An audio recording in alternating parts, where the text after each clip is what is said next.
happening, everybody? Appreciate you guys checking in. All right, you got me for right now. Severe's going to be popping in here in just a second. Just running a little bit late. It'll be me and Severe rocking with you guys tonight. We got, obviously, dog walked by the Philadelphia Eagles, 0-31. We're going to break down the entire game. We're going to take a look at some of the stats.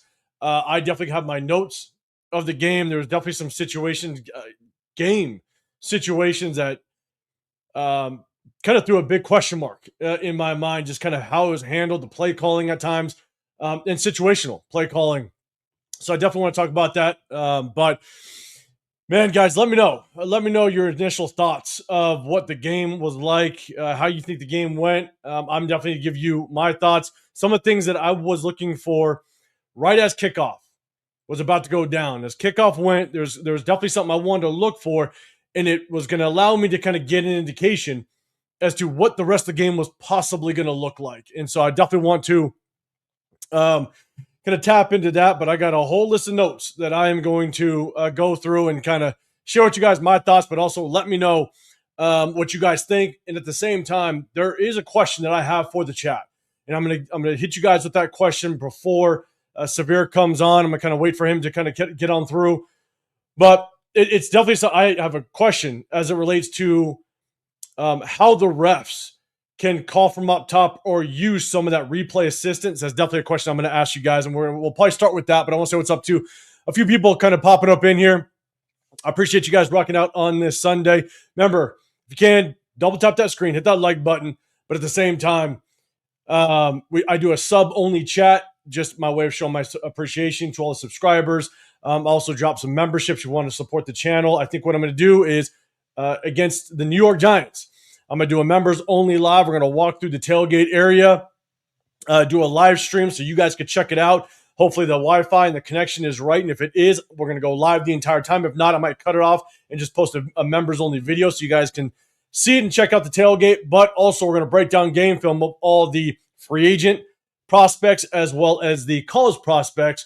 And if there is someone that you guys want us to kind of break down or show on screen, let me know and just become a member, and you can kind of throw those suggestions out. We'll definitely try to do it that way. Again, just a way of me showing my appreciation to the members as well. But we're going to tap into a lot of players this offseason for sure. Jason in the building. What's going on, brother? I appreciate you rocking in here. Dominic 5 in the building. What's going on? Dre, what is happening, man? Appreciate y'all. Jason, I was done taking notes in the second quarter. I know. I keep taking notes. It's just kind of the way I do. But don't get me wrong. It is hard at times to continue to take notes because at the same time, you kind of end up just almost repeating yourself with the notes at times. And so, Kevin Lurker, what's going on, man? You're just saying stay the course? Stay the course. You know, one good thing we can take from this is, look, we're in one more step closer to that number 1 overall pick. So we'll kind of see how it works out. PDL, what's going on, brother? What's happening? The whole truth is after week 2, I saw the writing on the wall. Rode my motorcycle until the Bakersfield weather got too cold. Yeah, man, it's at the beginning of the season, it's tough because at the beginning of the season, there was a lot of things that really didn't happen. Some of the things that you kind of saw that it was almost an indication that there's a good chance. I'm never saying that it's set in stone, right? I understand this game of football in that certain coaches can turn things around. You can't see everything or know everything unless you're in that building inside those walls, right? But from what we can see from the outside looking in, it looked like there's a really good chance that it was going to be a struggling season. Even after picking Genty, number 6 overall, and because we didn't revamp that offensive line, we weren't going to at least give Genty the opportunity to have the most success as possible, right? So we'll kind of get into that. So we'll definitely talk about that as well. But look, here's my first question to you guys. Before I dive into my notes and everything that was going on, I want to say it was around second quarter, roughly. There was a pass to Devontae Smith on 3rd and 4, and he was short. Sirianni was shown on the sidelines. He was about to pull that red flag. He was about to challenge it because he thought that Devontae Adams possibly got it. But then they called from up top, and replay assistance gave them the first down. So let me ask you guys and educate me because I really don't know. what allows New York, all right, or replay assistants up top to come in and dictate or at least assist with the call when it's not inside of the 2-minute warning, or whether it be first half or second half towards the tail end of the game? What dictates that replay assistants up top can call in and actually change that call? Because if they didn't change that call and didn't have the replay assistants, and obviously that wouldn't have changed the outcome of the game. They wiped us up. But I'm just curious for future. How can New York or replay assistants come into play and it basically saves Sirianni from throwing the challenge flag? And, obviously maybe he would have won it or not, but at least it puts the coach in the position to have to use the challenge flag for what they actually intended that to be. And so, guys, let me know. Honestly, I'll be dead honest. That's one thing that I have not been able to figure out up to this point. Is that replay assistants? What good is the challenge flags half the time if replay assistants can come in and help you out with that? Don't know, but let me know, guys. Chimpanzee Bananini.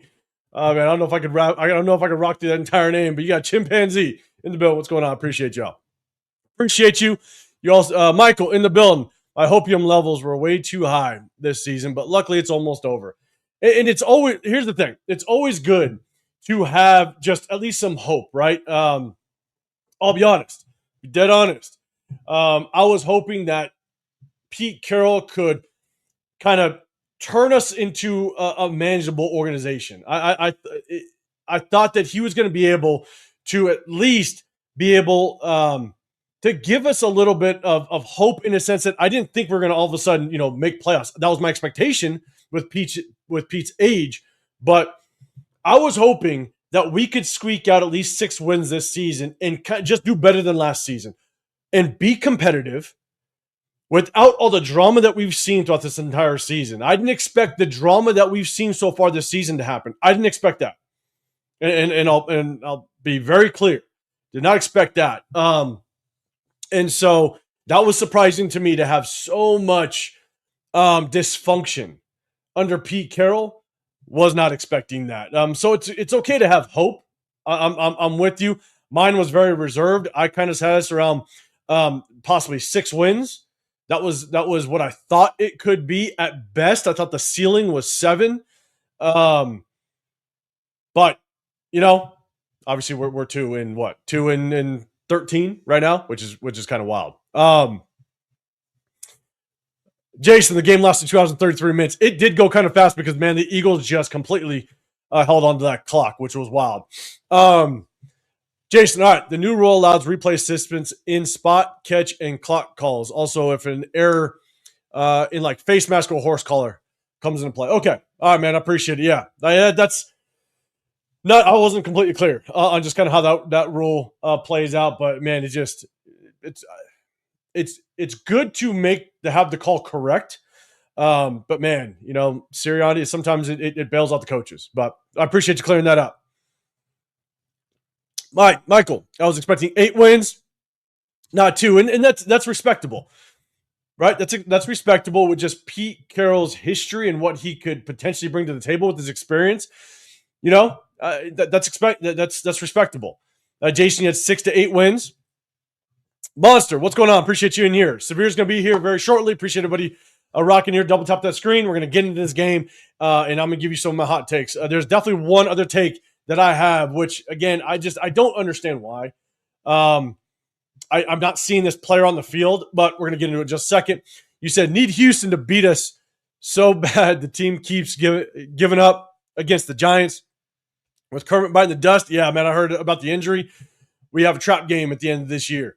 Yeah, I don't know. It could be a battle. Obviously, with Patrick Mahomes out now, who knows just kind of how that Chiefs team kind of looked. But I think it's Carson Wentz that comes in, and obviously he's not the best quarterback in the world at all. He's basically shown that he's a career backup at this point in his career, and so we'll kind of see how that works out. But yeah, Houston just put it on. I think they played the Titans, I believe. Houston put it on them. And so it's going to be very interesting what that game looks like. And really, it's the Giants game.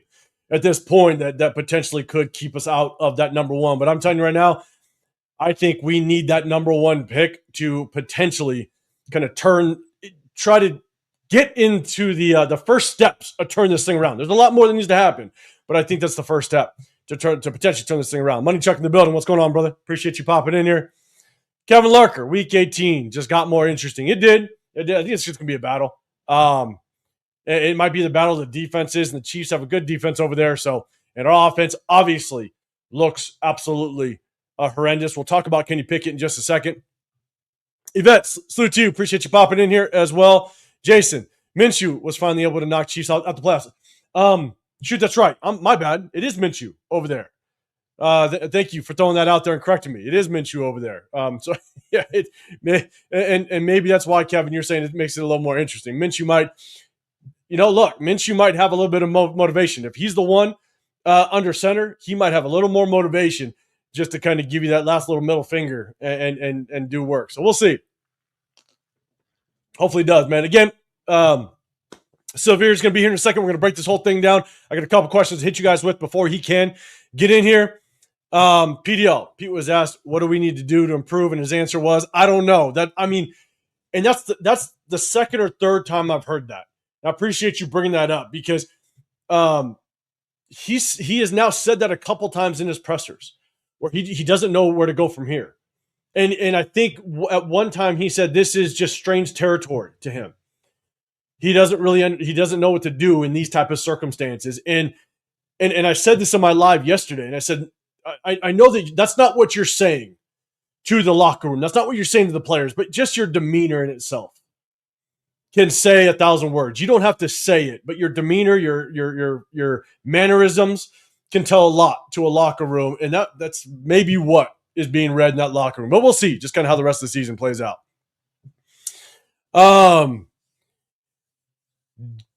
Darion, hopefully I got it pronounced right. Darion, hopefully it is. This is the most important offseason of Raider history. It is, and I think it's really dependent on what happens with this coaching staff.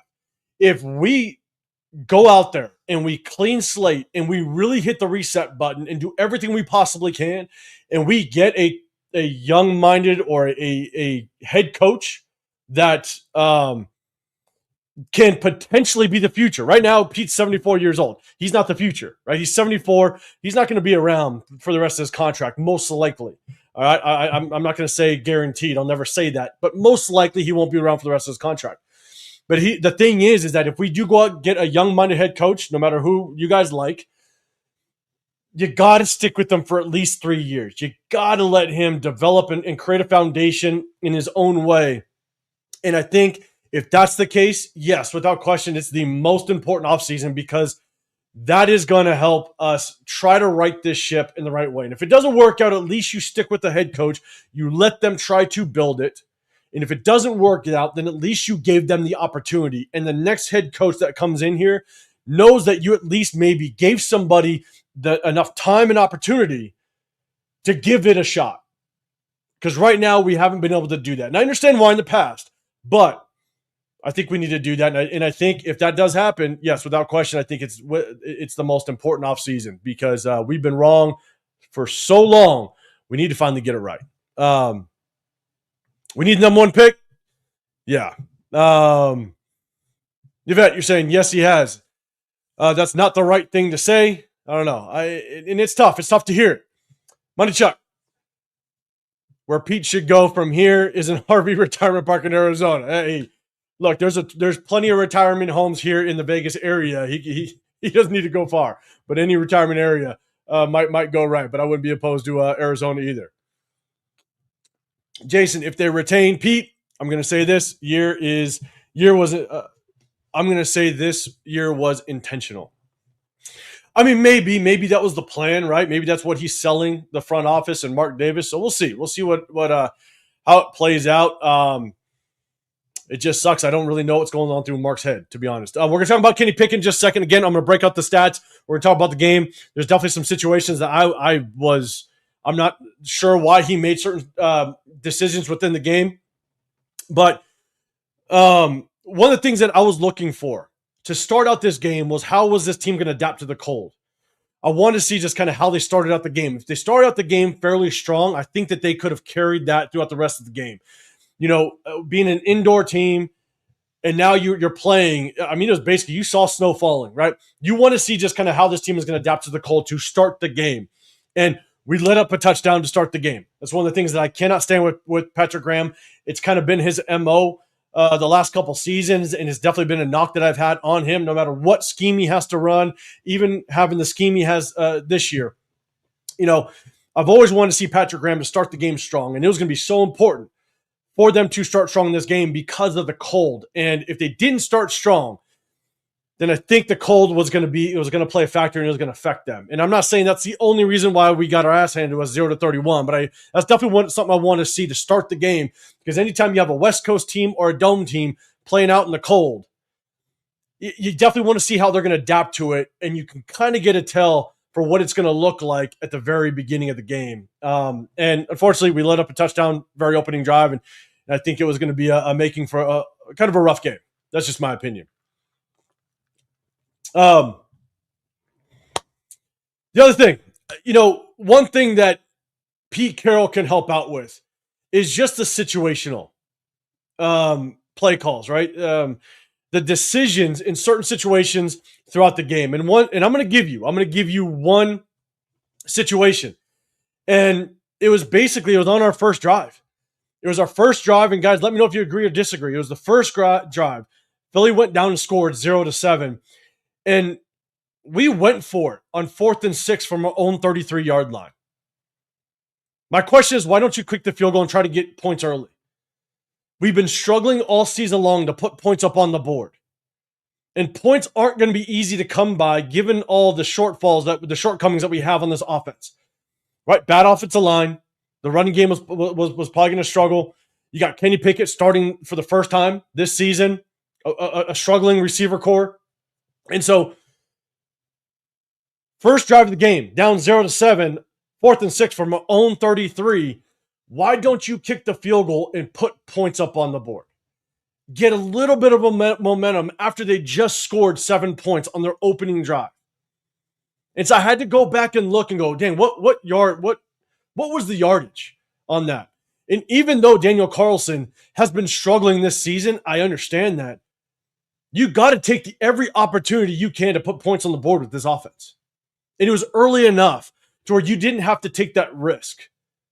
And then now you go for it, you don't get it, and now you give the Eagles the ball with short yardage. And so, to me, I just felt like that's another situation where Pete Carroll can make better decisions with all the history, with all the experience that he has. I don't know why you make that decision. Guys, let me know if you agree or disagree. To me, I just felt like it was a really bad decision that early in the game. And that also sends a message. It sends a message to the rest of the team when you're already going for it on 4th and 6 in a situation where you could kick a field goal and get points. It almost kind of sends a message that you're already in panic mode. You already know that your offense is going to struggle and really struggle to put points up on the board. And so what do?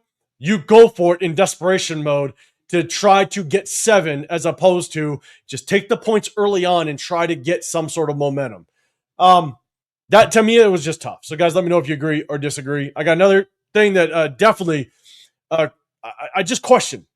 I question the decision-making of this coaching staff. I got one more for y'all. Yvette, you're saying, what if we get the same thing next year? We'll see. We'll see. That was bad, but the mission is intact. Hashtag SS. Hashtag SS, Dre, you are right. Hashtag strategic substitution. Boy, George, what's going on, man? Make the pain stop.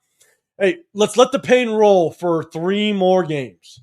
Let's let the pain roll for 3 more games, and then let's let the pain stop. Joey in the building. Appreciate you. Jason, 49 yards out.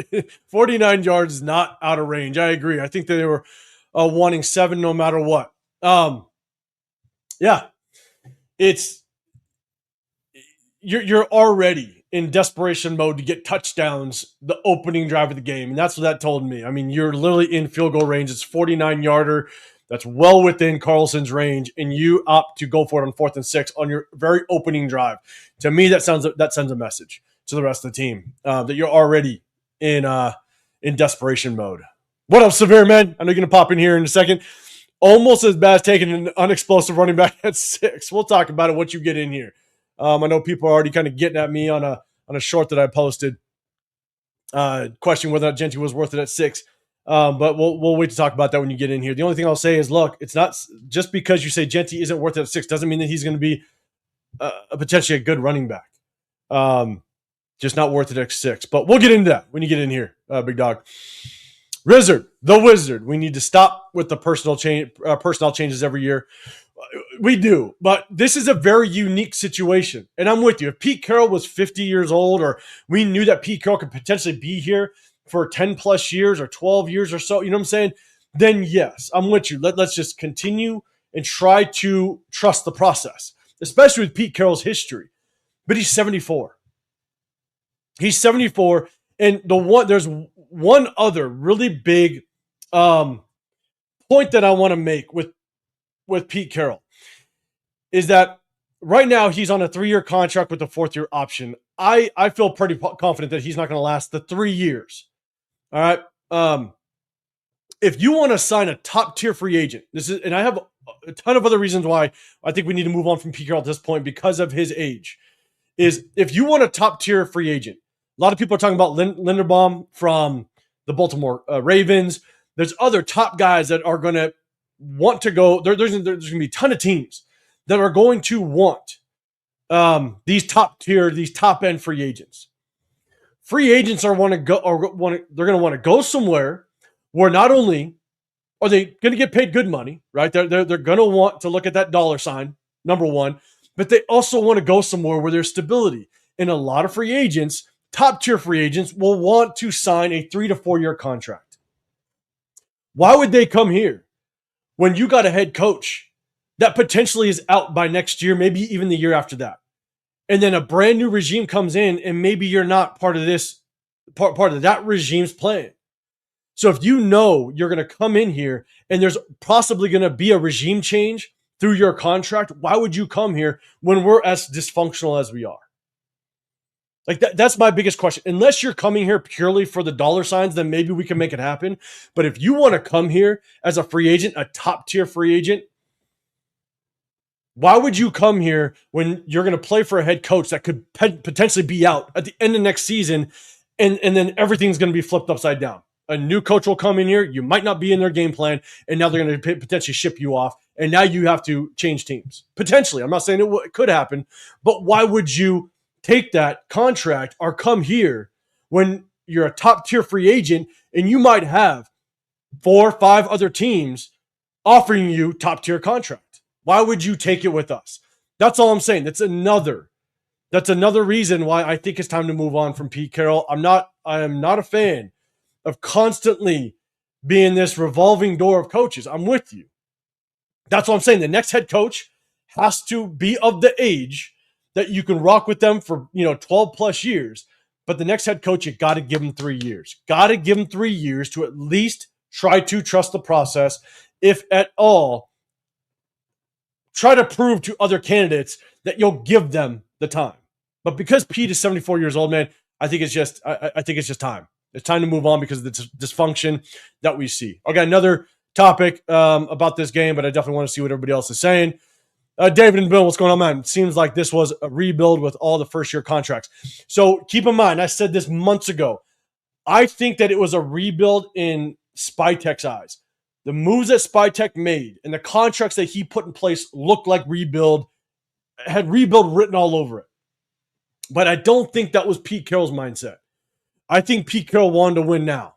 That's why he brought in Geno Smith.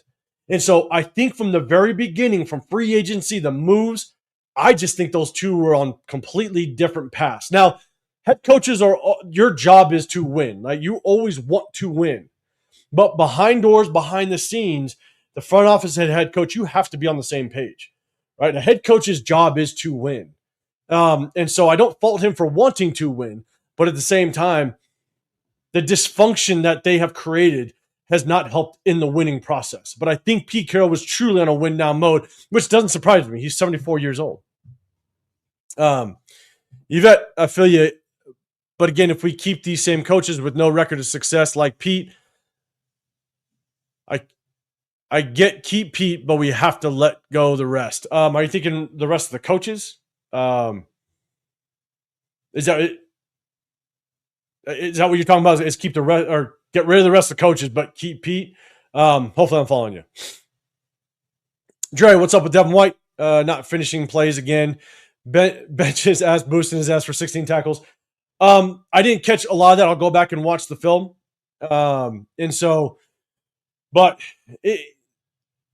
The one guy I'd like to bring back, again, you don't want to go into the free agency and draft with so many position needs. One guy I'd like to bring back is Elandon Roberts. I think he'd be a green dot guy, a captain, and still play downhill. Obviously not the best in coverage, but I do think he could do really well in run support. And so that's one guy I'm targeting to keep on. Pigs, what's going on, man? Pete Carroll's created a toxic brand. I think he hasn't created it. I think he's added to it.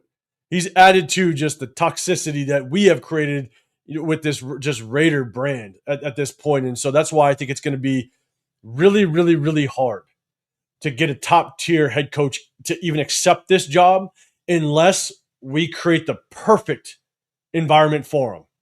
That's why, I think. Money Chuckling, idiot would blame picking Genty on this. A question or questioning his talent, nothing short of an idiot. Okay, well, I question his talent. All right, and so you can call me an idiot all you want, but the film doesn't lie. All right, and I know we've gotten back and forth with this, but Genty, when you are literally the worst rushing team in the NFL, yes, you have a bad offensive line, but 35 yards this week, 30 yards last week. I think he might be the only running back that has the bulk of the carries on his team. All the other running backs are basically in a rotation. We've pointed out plenty of times why Genty isn't showing flashes of being a good running back. With over 200 touches this season, he should. I think it's been roughly around 230 touches this season, and he hasn't shown flashes. You have to at least show in open space. There's going to be opportunities in over 20 touches that you are going to show that you are worth the number 6 overall pick, and he hasn't showed it. You can't point to where he has clearly shown that he is going to be one of the best running backs to ever wear the silver and black, because that's what you want in a top 10 pick. You hope that he could be in that conversation as one of the better running backs. And the thing is if you think the offensive line is the reason why he's not a good running back, then it proves my point that he needs a good offensive line. And when we do get a good offensive line, then Tank Bigsby outran him today. The backup running back for the Eagles outran Genty. And if you want to say because they have a better offensive line, well, there's your answer. Of course. Because when Genty has a better offensive line, he's going to look better. It's really that simple. But he has to be able to show flashes of greatness even with a bad offensive line, and he hasn't shown it. Not even in an open space where he's cutting into defenders when the sideline is wide open for him. He just doesn't show it. So, and that's fine. You can call it whatever it is, but unfortunately, Money Check, I know we go back and forth, but he hasn't shown it. Point blank, period, in over 200 touches that he's had opportunities to show it. There has been multiple times in games where as long as he made the right cut or read it right, or in open space, he saw the opening and took advantage of it, and he doesn't. He cuts back into defenders. He's just not showing it, unfortunately. So, again, if we get a really good offensive line, guess what? He might turn into a good running back, and that's perfectly fine. And I'm not going to deny that he might turn into a good running back. But it's because we got a good offensive line. It's not because Genty is that good. Period. I might show it on Wednesday. There was a run that Bijan Robinson had on that Thursday night game where that showed the greatness that Bijan Robinson basically has in him. And it was the touchdown carry about 7 yards out, whereas the off tackle play to the left. And the defense, the offensive line, the defense just basically closed down every single gap. And Bijan was basically patient through the handoff, patient to the line of scrimmage. He allowed the defense to close, and bang, he bursted it outside. cut the edge, untouched into the end zone. That was him. There was nothing available in front of him. And that was him creating his own success. Go back and watch the Bijan Robinson touchdown. I believe it was around third quarter, 7 yards out. He created his success. Genty has not shown an ounce of that this year at all out of the 200 touches that he's had. So you can't come on here and say that blaming partly the inefficiencies of the run game is not on Genty. He owns part of the fault of this running game. The O-line is bad. Don't get me wrong. But if he's picked at number 6 and he's as great as you think he's going to be, then he should have been shown flashes by week, what are we in? Week 16? Week 15, week 16? Should have seen it. And right now, we don't see it. Let's see. All right. Let's see. Let's go through. I want to say what's up to everybody else that's popping in here. Let's see. You got Raider Pete in the building. What's going on, man? Hashtag Raiders. Agreed. Give a coach 3 years, but also give him an O-line. I've been an advocate the last 2 years to get the top guard in free agency and get the top offensive tackle in the draft. I've been advocate for it. A lot of people really gave me crap about my grade when we picked Brock Bowers. And I like Brock Bowers. It's kind of, I think Brock Bowers is going to be a much better player at his position than Genty. I think Brock Bowers is a really good tight end, pass-catching tight end. But again, Brock Bowers got us 4 wins last year, and right now it's equated to two wins this year. There's no question that he could be great, but that's how many wins it's got him. It's not about the shiny object on the shelf, right? Brock Bowers was the best player available, and he was. But he was that shiny object. Was that going to equate to wins? No, we got 4 wins, right? Genty, shiny object on the shelf. Does it equate to wins? No, we have 2 wins. And so you have to build the foundation. It's about building the team in the right way. And right now, that's what I won the last 2 seasons. It's the top guard in free agency and the top tackle in the draft. And we haven't done either the last 2 seasons. And this is kind of where we sit. And that's why I didn't have a really good grade when we picked Brock Bowers, because I wanted us to ramp up that offensive line. And we just haven't been able to do it. And this is kind of where we sit. Now, could the next coach come in and prioritize the offensive line, and Genty will look better because the O-line was better? Yes. And Brock Bowers continues to thrive. If we could protect the quarterback, yes. But it's not until the offensive line is put in place. And that's the point I'm trying to make. Let's see. Jesus in the building. It's lose mode now. All right, we're getting there. 3 more games. Let's go. Number 1 draft pick. Number 1 draft pick for so many reasons. We need it, and we'll see if it pays off. Let's see, PDL, exactly. GM and head coach are not on the same planet. They aren't, and it seems like it. I think we've kind of seen that on the wall, writing on the wall. Ever since kind of free agency and just kind of earlier in the season when we weren't really developing players too much. So we'll see. Hitstick, Stepper in the building. What's going on, man? Dominic 5, I wouldn't bring back any of these free agents. That's definitely going to be a hot topic. You want to bring back some because you don't want so many position needs. Like, so if there's ones that are serviceable, then you might want to bring those back because you don't want to have to address so much in free agency as well as the draft, because we have 26 players that are either on the last year of their contract or 1-year contracts. And so we got to sign a lot of guys in this offseason. So if there's guys that are serviceable to bring in that will fill a role, they may not, they may not be amazing, but again, if they could serve a role and kind of get you through next year, and you could prioritize other positions, I think you have to kind of take a look at that. And so, at the end of the day, like I was saying, like a guy like Landon Roberts, Charles Snowden. Charles Snowden has been doing pretty good. So I think a guy as a rotational edge rusher, I think we're bringing Charles Snowden back. So there's definitely guys that you want to keep. And you're saying free agents. But Landon Roberts, I think, is a guy that I would be okay with bringing back because I think he's serviceable to kind of add to the defense. Raiders, 75-28. Man, I got another thing that I was looking out for before we dive into the statistics, because the stats of the game are rough. But Raiders 75-28. In case you don't want us to get our quarterback or top pick, we're not going to get pick number 1. They might do something crazy like that. You know what I'm saying? And that would be a crazy chess move by Andy Reid if he basically tried to tank that last game just so we couldn't get that number 1 pick. Or if we win that game, that could be the difference between sticking at, number 2, if that's where we sit, or if we're at number 1 and we drop back to like number 4. You know what I'm saying? Like that could be a very chess move approach to that game by Andy Reid. That would be wild, man. King Alexander in the building. Fire Pete, Spytek, and Brady.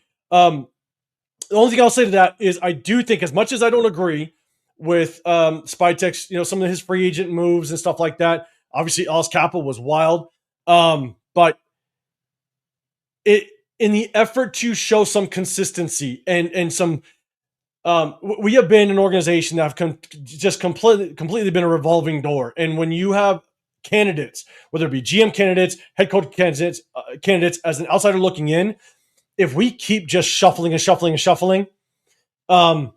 it just doesn't look good. Nobody's going to want to come over here knowing that you're just going to get shuffled through if you just don't have a good first year. Now, you can somewhat justify that with Pete Carroll, only because he's 74 years old.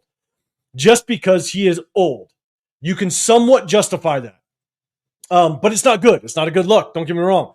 But with Spytek, I think you have to hold on to him. I don't agree with some of his moves. I would have went elsewhere. Don't get me wrong. But in the effort to just show some consistency and loyalty to people that you hired and brought in, I'd at least give Spytek more time to get his head coach in here, let him do the hiring, and let's see if we can get something rolling. And it's just in the effort of showing any future candidates that we might have to go to that we at least give guys an opportunity that we actually hired on. So that would be my only argument for keeping Spytek. Bay Area, what's going on? I believe the team is completely checked out on Pete. At this point, you never know, right? You don't at this point, because you look at Pete's demeanor as a head coach. You have to keep people, the players, the locker room, everything up. And Pete's demeanor, man, it's rough. It is rough without question. And so we'll see just kind of how it works out. We'll see how they do perform, and we'll see how it works. All right. So I'll say what's up to a couple more people that just rocked through. Appreciate everybody. Rob in the building. What's happening? I don't know if I always butchered. Devalius. What's going on, man? We're not winning another game. Severe, I see. I'm going to bring you up here in just a second. Brandon Simple. What's going on, man? Let's see. PDL, I see you. Spytek has to get his guy, and it's not going to work. I mean, yeah. I'm with you. My Chuck, 805, I seriously question your judgment. All right, man, I question your judgment as well, but we'll see how it works out. Big dog. But your boy Genty is not looking good, and you can blame it on whatever the hell you want. I got my reasons. Let's see. All right, Severe. Let's see. Let me bring him in. What's happening, big dog? What's going on, man? What's going on? Yeah, I see Genty's lovers in here. Salute to Money Chuck. How's that working out for you, big dog? I see the comments, bro. How's that working out for you? All I hear is excuses, brother. All I hear is excuses all year. That's all you got is excuses. When your boy puts up some production, then you can talk. Mo Biesto, don't even bring up Saquon Barkley's name, bro. Don't even bring up his name. He led the league as a rookie in scrimmage yards. Only thing that kept Saquon Barkley from being good was injuries. Other than that, he's a million times better than Ashton Genty. So I don't want to hear these excuses, bro. All your excuses, just tell me why he shouldn't have been the pick at 6. Oh, he doesn't have a good offensive line. Then maybe we should have drafted a line at 6. Oh, he doesn't have a good quarterback. Then maybe we should have drafted a better quarterback at 6. Like, I don't want to hear these nonsense excuses all year. That's all I heard. He had one good game, and y'all was bumping the gums, running your mouth. Oh, where you at now? Where you, Ryan Clark? He doesn't have the it factor, huh? How you looking now? And what did you do the rest of the year? Not a motherfucking thing. So stop this nonsense. When he plays well, we'll give him credit. To then, dude, we ran a screen last week. He tried to block a fucking defender instead of getting out on the screen. What are you doing? You're an NFL fucking running back. You see a zero blitz coming, and the first thing you do is try to chip a defender instead of helping your quarterback and getting out and being a fucking outlet, and what would have been a touchdown if you had made the right decision. All I hear is excuses. He was running the wrong way several times on play calls. He's missed blocks in the backfield, totally just ignored some blockers, dropped passes that led to interceptions, ran into the back of guards, like been unexplosive instead of trying to take on defenders and make a move, elected to go out of bounds for losses of yardage. And all y'all coming here with is excuses. Like, stop it. Stop the excuses, bro. I'm tired of it. I'm tired of it. So, Severe, how you feeling, man? Man, it's nonsense excuses all day, man. Stop making excuses, bro. You shit or get off the pot, man. I don't want to hear why this and why that, bro. We took you at 6. We told you were generational. You were the favorite preseason for Offensive Rookie of the Year. Nobody said at the beginning of the year, oh, well, we don't think he's going to be good because his offense. No, everybody was saying he was generational. He's going to be a top 7 back. People said preseason he's already better than Josh Jacobs, a guy who 2 years ago led the league in rushing. They said that at that time, or 3 years ago, led the league in rushing. They said that at that time he was better than Josh already, walking into the NFL without ever taking an NFL carry. All they did preseason, oh my God, you see him truck this corner. Yes, you see him truck this corner on this guy. You see he ran into that linebacker who got the better of that exchange, right? No, who got the better of that exchange? The dude that went to the effing blue tent afterwards. Every time he's taking a big hit, he's been having to go to the sideline. Like, this dude ain't cut for it, bro. Make somebody miss in the open field, get some fucking yardage. Like, just do that. I don't hear about trucking people. Don't get trucked to people. Big ass running backs that don't do anything. Calvin Nunn guys out here trucking people. I wouldn't have dropped him at 6 either. But looks like he's way better than Genty so far. And so I don't want to hear none of this nonsense they talk. When this dude is putting up first round production, then you can talk to me. Like I said, bro, he's David Montgomery. He's going to be wholly dependent on stuff around him. And actually, David Montgomery is 10 times shiftier than Ashton Genty.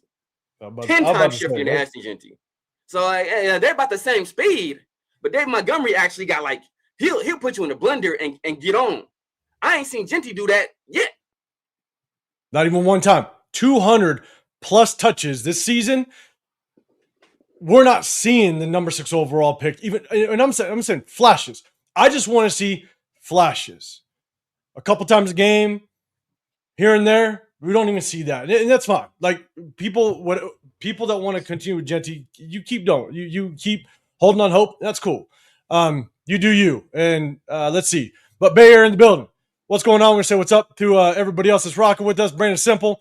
I have defended Genty, but he did miss a couple of opportunities for big runs today. And it's been a couple every single week. I show all of his runs. I don't just show 1 or 2 or just pick on him. No, I purposefully show all of his runs. So not only can you guys see it, but there are 2 to 3 opportunities every single game that is clear as day that he has the opportunity to, instead of rushing for 30, he could rush for 60 or 70, and he doesn't take it. And I think the NFL, coming from the Mountain West, I think the NFL is just too fast for him right now. Could he adjust over time? Maybe. But as it stands right now, I think the NFL is too fast and he's not processing quick enough. And it's showing. He's not taking advantage of the opportunities that are sitting right in front of him. But Brandon, I appreciate, I think people are starting to come to it. Some people aren't, and that's fine. That's fine. They can kind of sit where they are and have fun with it. Rosetown, what's happening, brother? Appreciate you rocking with us. We got Will Diggs in the building. You guys going to pick Indiana quarterback with the number 1. We'll talk about that a little bit later. Definitely a lot to talk about the offseason. We want to talk about just this game. But, obviously quarterback is going to be a hot topic, man. So I appreciate it. Herman in the building. What's going on, brother? Appreciate you. Almond Glaze. Oh, let's see. Almond Glaze in the building as well. Just saw that Bijan TD, and I see what you're talking about. I appreciate it. He saw the defense collapse, made a slight step to the left, and took it to the house at the end of the day. Our team is out. He did. That's a really good example. Bijan, the offensive line, the defense closed everything in front of him, and he was the one that set up the defenders. They collapsed in. Bang, he broke it out. That's a good example of a running back creating his own success. And that's what I just want to see Genty do. You know what I'm saying? Let's see. Death Pile Picker, what's going on, man? You're saying I'm worried about the Chiefs game. We will face Minshew. I know. We just talked about it a little bit earlier. We'll see how that works. Rough. I know. We got Kenny Pickett. I don't know. We got Kenny Pickett. Ready, Pete? You're hitting that hashtag Raiders. Keep our pick or move down for more. Kind of don't want to give away that number one pick as of now. Like, we'll do more research. If you guys know, we're going to break down some game film and really see what's out there. Yes, there's a lot of people like Mendoza, they like Dante Moore, but you also got to take a look at what the other prospects are out there, and you want to get really just good value at that pick. It's not about that shiny object. It's about picking the right value at that position that's going to help your team, the team success, not the position success. So, and hopefully after this, we'll do a better job at processing that. All right, so let's do this. I do want to talk about Kenny Pickett. All right, Severe, we'll kind of get into the stats and everything. Oh, I'm sorry. Shit, before that, let me just throw one thing out there. But before we go forward, guys, double tap that screen. Hey, you guys like it? Hey, Money Chuck, name the time and the place, bro. Name the time and the place, Money Chuck. Name the time and the place, bro. You ain't said nothing but a word, bro. Hey, I give you full opportunity. Hey, we can meet at a game. I will drive to Vegas just for this. Let me know. Money Chuck. That's all right. I think I saw him. I think I saw him. I'm not giving him too much time anymore. But I think he said coming from the guy that thinks Meredith is a quality starter. So at guard, he's talking to me. At guard, he was. So everybody knows, Money Chuck. I know we went back and forth. Now this is the last time I'm going to talk about it. This year, I blame a lot of the issues of the offensive line on the coaching. Okay. Last year, I told you. Go find me some clips out of the 571 snaps that Meredith had to give up 0 sacks. 0 sacks, mind you, okay? 0. Out of the 64 starting guards in the National Football League, you're telling me that he couldn't have been one of them? 0 sacks. Don't even show me plays because you're not going to find one. I did my homework. Don't worry. You're not going to find one last year. And I'm talking about 2024 season. This year's different. Go find me one article. We'll be on here for a minute. Money Chuck, put the link in the chat, okay? And outside that, then shut your ass up from this point forward. Put a link in the chat of last year's performance of Jordan Meredith that someone said he is not a starting guard in the National Football League. From last year. Just one article. Find it. We'll be on here. Outside of that, you can shut your ass up about Jordan Meredith's performance last year. This year, different story. I blame a lot of it on coaching, but we'll go that route. That's all I'm doing. And we're going to go from there. Until you can find it, bro, then we'll have an educated conversation. Because at that point, you can't give me a link, then I know you don't know what the fuck you're talking about. Exactly. Moving forward. Your Genty takes are wild, and I'm going to leave it there. It's been wild since preseason. Oh, he told us to wait. When we were preseason, just wait till Genty starts playing. Then you guys, now it's everything else around you. You weren't saying this. You weren't singing this tune in the beginning of the year. You were just telling us to wait until the season starts and he proves all of us wrong. Yeah. And now that he's confirming everything that we said, now it's everything else around him. I don't want to hear the nonsense. And I've seen plenty of running backs to Marelli. I've seen plenty of running backs be productive with mediocre lines. Plenty of running backs be productive with mediocre lines. And when you're drafted at 6, that is the expectation. So I don't want to hear that, if we set him up to fail, yada. No, because nobody was singing this to him before the season. Nobody was saying Genty's not going to be good because of his offensive line. Genty's not going to be good because of this, not going to be good because of that. They were saying he's generational, he's special. Barry Sanders, LaDainian Tomlinson, some people said, nobody said any of these other things. Now that he's not being productive, all you hear is excuses. That just lets me know that he ain't that guy. That just tells me if he needs all this around him to be good, then he ain't that guy. To even show flashes. Like, he's broke. Bro, I don't care about it. Make some people miss, get extra yardage. Like, don't just, I could run through an arm tackle or two and fall forward. Like, I don't want that. That's not a great running back. A great running back is going to evade those guys and then get positive yardage, not get tackled on a second contact. Like today, he got tackled in the backfield by Cooper DeJean. Like, Cooper DeJean. I don't Oh, like that was the hearing, one that man. I thought it was going to happen. That was the one run. He broke it outside. He saw it. He broke it outside. And I thought that was going to be the run. If he breaks that tackle, We can make it happen, he's going Money to be Chuck. good. Hey, He's it's going to be your good. world. It's your world, man. We can make it happen. Apparently, We we can just make it live in happen. it. We just, Apparently, we just live in you it. don't have to hope.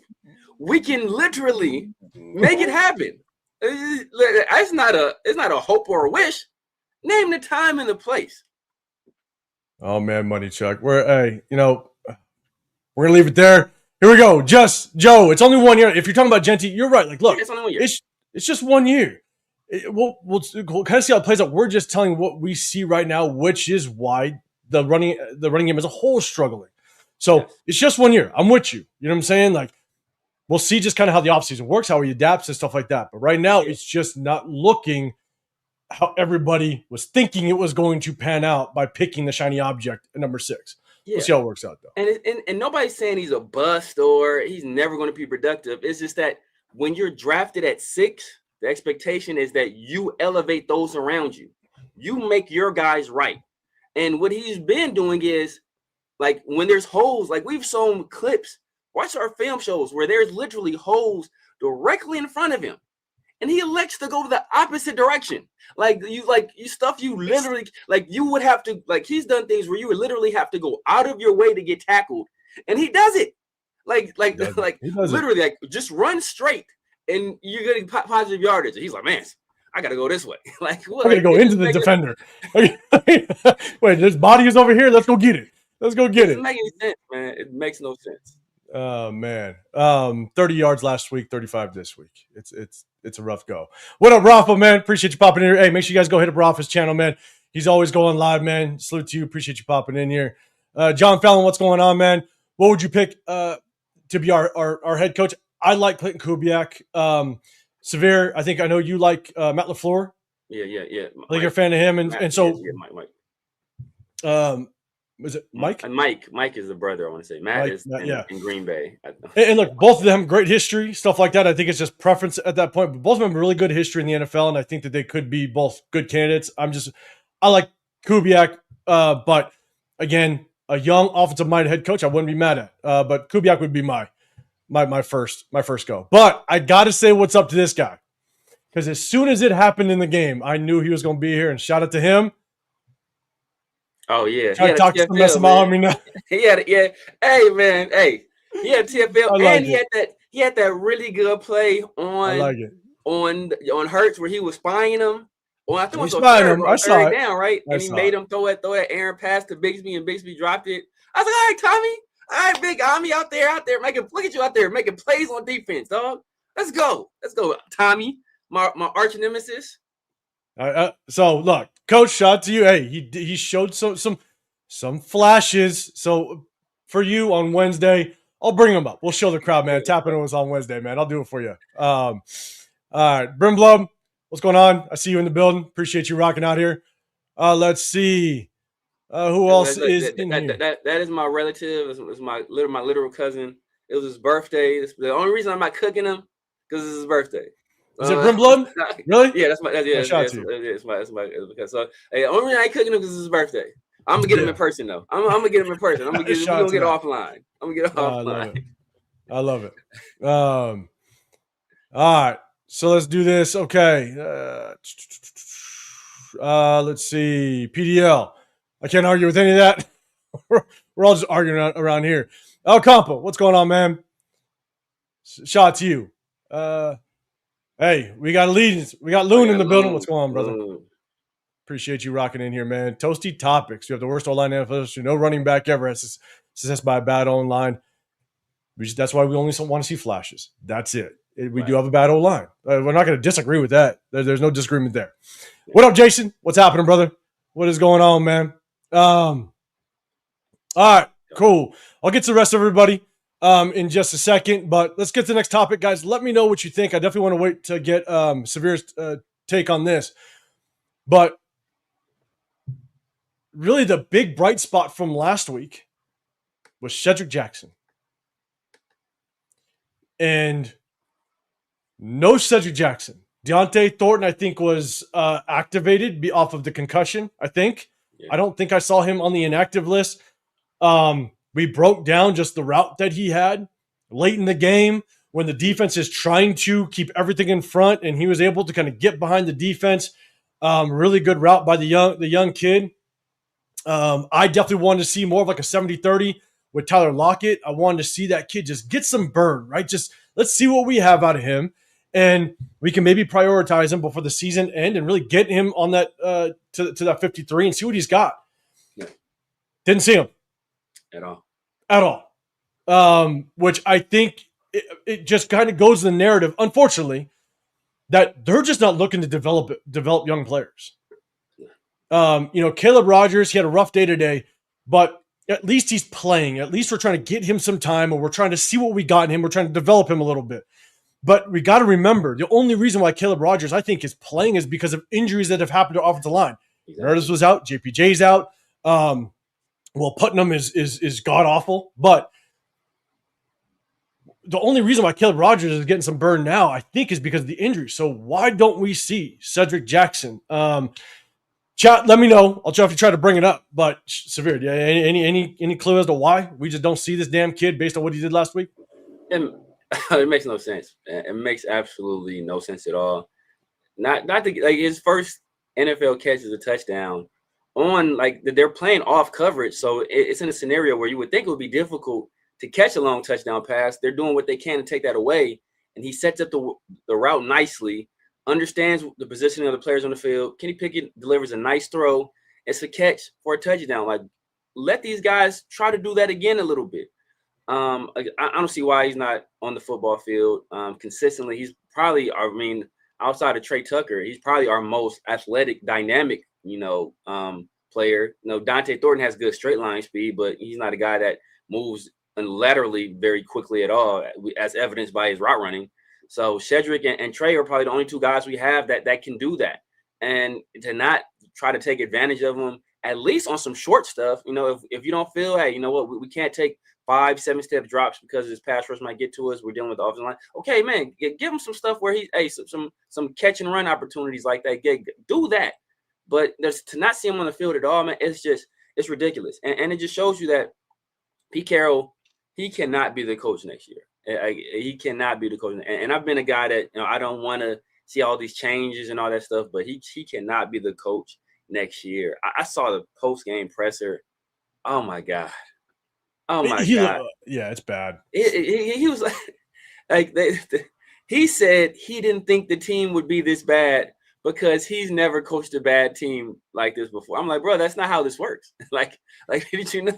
That's not how just because you've never had a team this bad in the past doesn't mean you can't now. It's not a non sequitur. You feel me?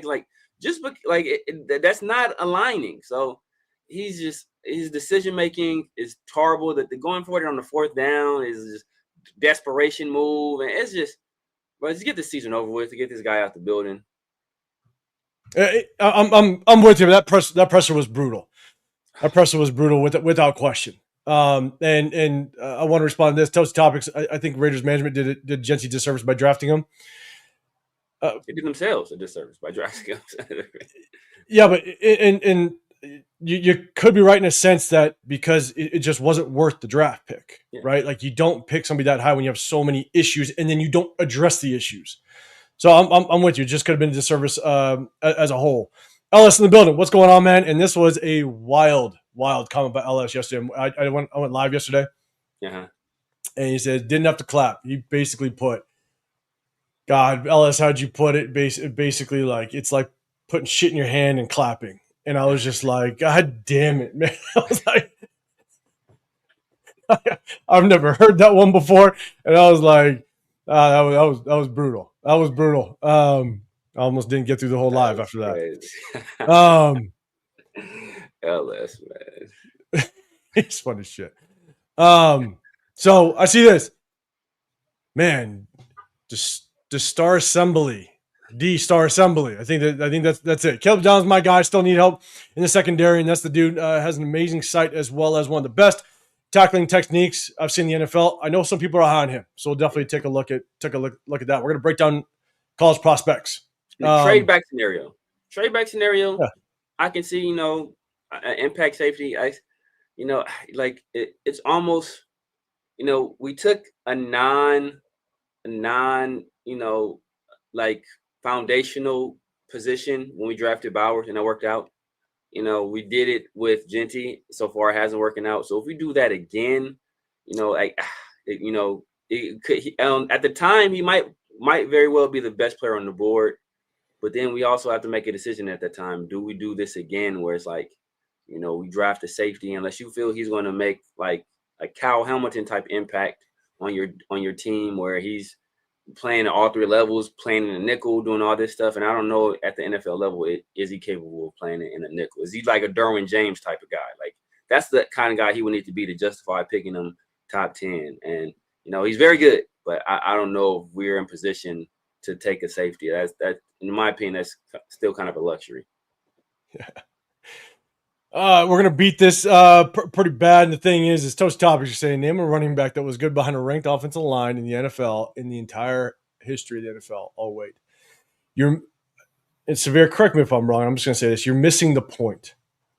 We're not saying Genty needs to be great. We're saying we just need to be flashes of it. It's a bad offensive line. We're not saying he needs to be great behind a bad offensive line. We need to pay attention to what we're talking about. And we need to understand the message that we're sending. So I hope Toasty Topics and everybody else, I hope you guys follow along at this point. We're not saying he needs to be great.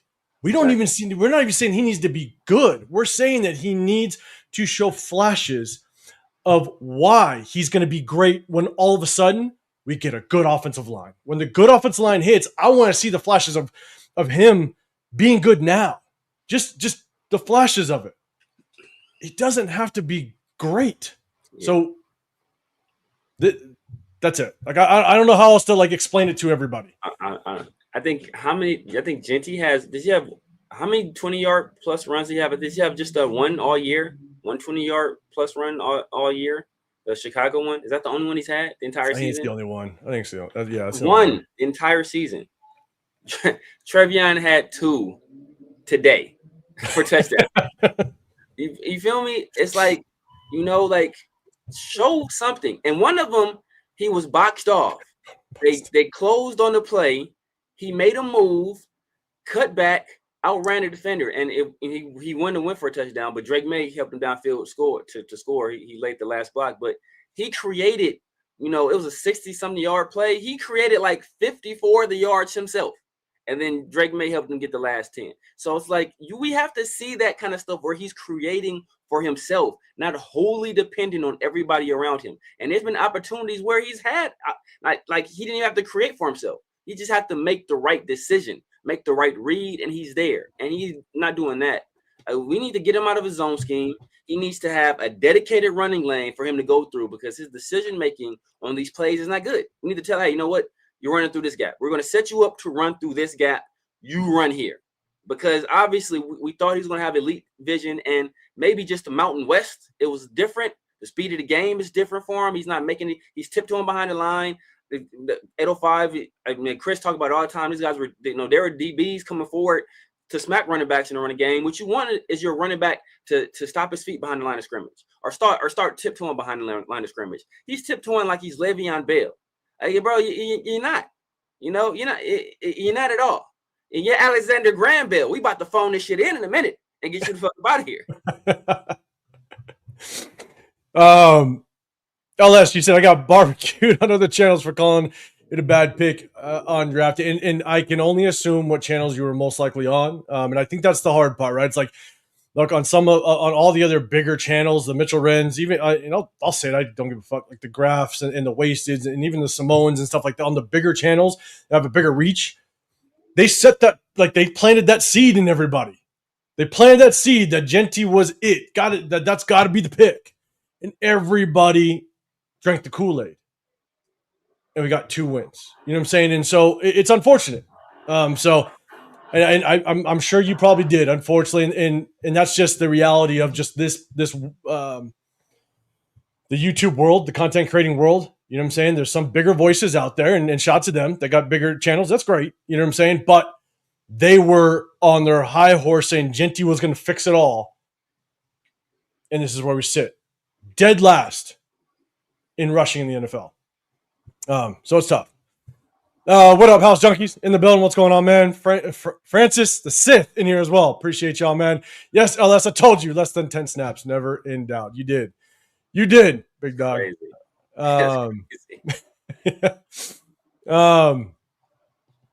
LS throwing a super chat out there. I think LS throwing it to Severe, man. I'll let you rock this one out.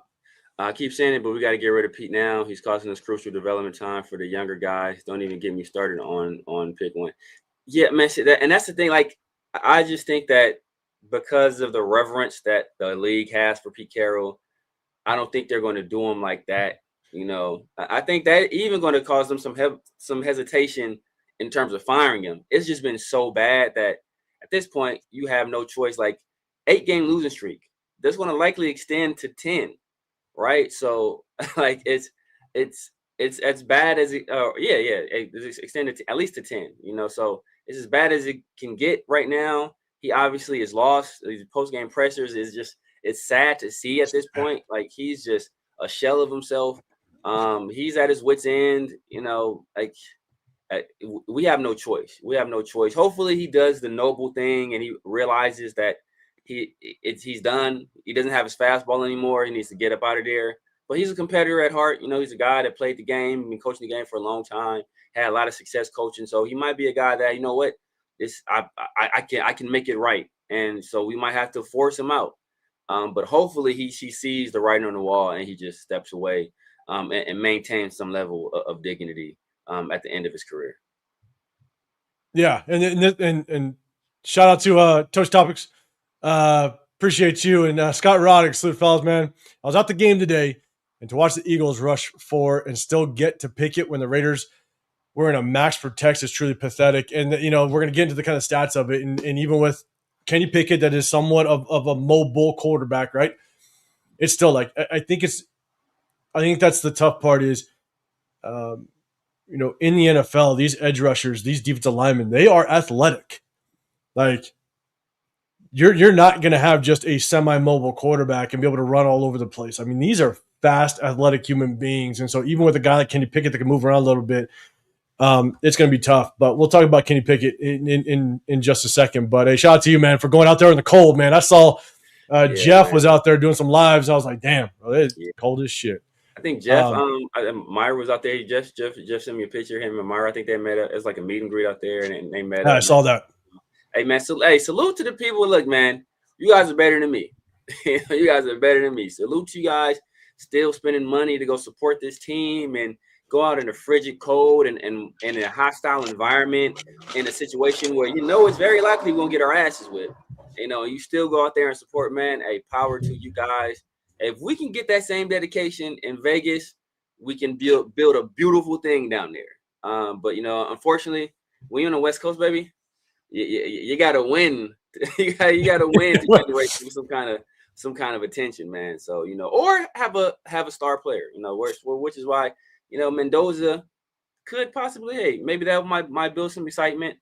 I don't know, because he's not the most charismatic guy. So I don't know, but I don't know, man. I just we want to build a really good following in Vegas, man. But at how the team has currently been playing, I don't see it happening anytime soon, man. Yeah, and shout out to LS, man. Appreciate you throwing a super chat out there. And this was LS's comment yesterday, which was wild. Hey, man, you did not have to clap at all. Thank God you did. Oh man, let's see, Jason. You're saying I'm high on him. If we fall to in next 3 weeks, then maybe take him 4 or 5. Are you talking about Caleb Downs? Caleb Downs? I'm assuming that's why his name is Raiders First Downs, possibly, or maybe that's just crazy coincidence. Maybe it's a crazy coincidence. Hey, but that is amazing right there. That is amazing right there. It's a double entendre. That's nice. I like that, man. I like that double entendre right there. Oh man, Alec, appreciate you popping in. The Raiders have checked out like Devin White today. I know I gotta watch more of it. I'll be honest. I was watching it, but kind of going in and out. We'll see just Devin White. I'm hearing he's pulling up on things and stuff like that. So we'll definitely see. I saw the play where Max got mad at him. And I don't want to say, I gotta look at it again. I gotta look at the all-22 because it looked like Max low-key took the wrong decision too, and he kind of left Devin. I don't know if he's expecting Devin to clean up them because Max jumped inside again instead of keeping contained. And I don't know if he's expecting Devin. Maybe he communicated pre-play what he's going to do, and he expected Devin to protect him outside, and Devin didn't on that. I think it was the second play to Goddard. So I don't know if he's expecting Devin to clean up that mess because it was Devin out there. I think Jeremy Chin was over there too. And if Max would have kept stringing that thing outside, like they probably get a tackle at the line of scrimmage, possibly a tackle for loss. Instead, Max tries to make a hero play, and he jumps inside, and then they take it outside, and Goddard outruns Devin White, which he shouldn't be outrunning Devin White. So I can understand his anger there, but that was on Max too, in my opinion. I'm gonna go back up to the other comments, but I want to put this one. I'm scrolling through, starring some stuff. But 7th and 7, I appreciate you clearing that up because if you didn't, I don't know because I don't really watch those guys. And so if Simone didn't say it, I just kind of put them on there because I know a lot of people were doing that. So if you didn't, I appreciate you clearing that up. I know others have, without question, but I appreciate you clearing that up. Let's see, real quick. Yeah, Barry Sanders was one for sure. Bad offensive line. He made his success.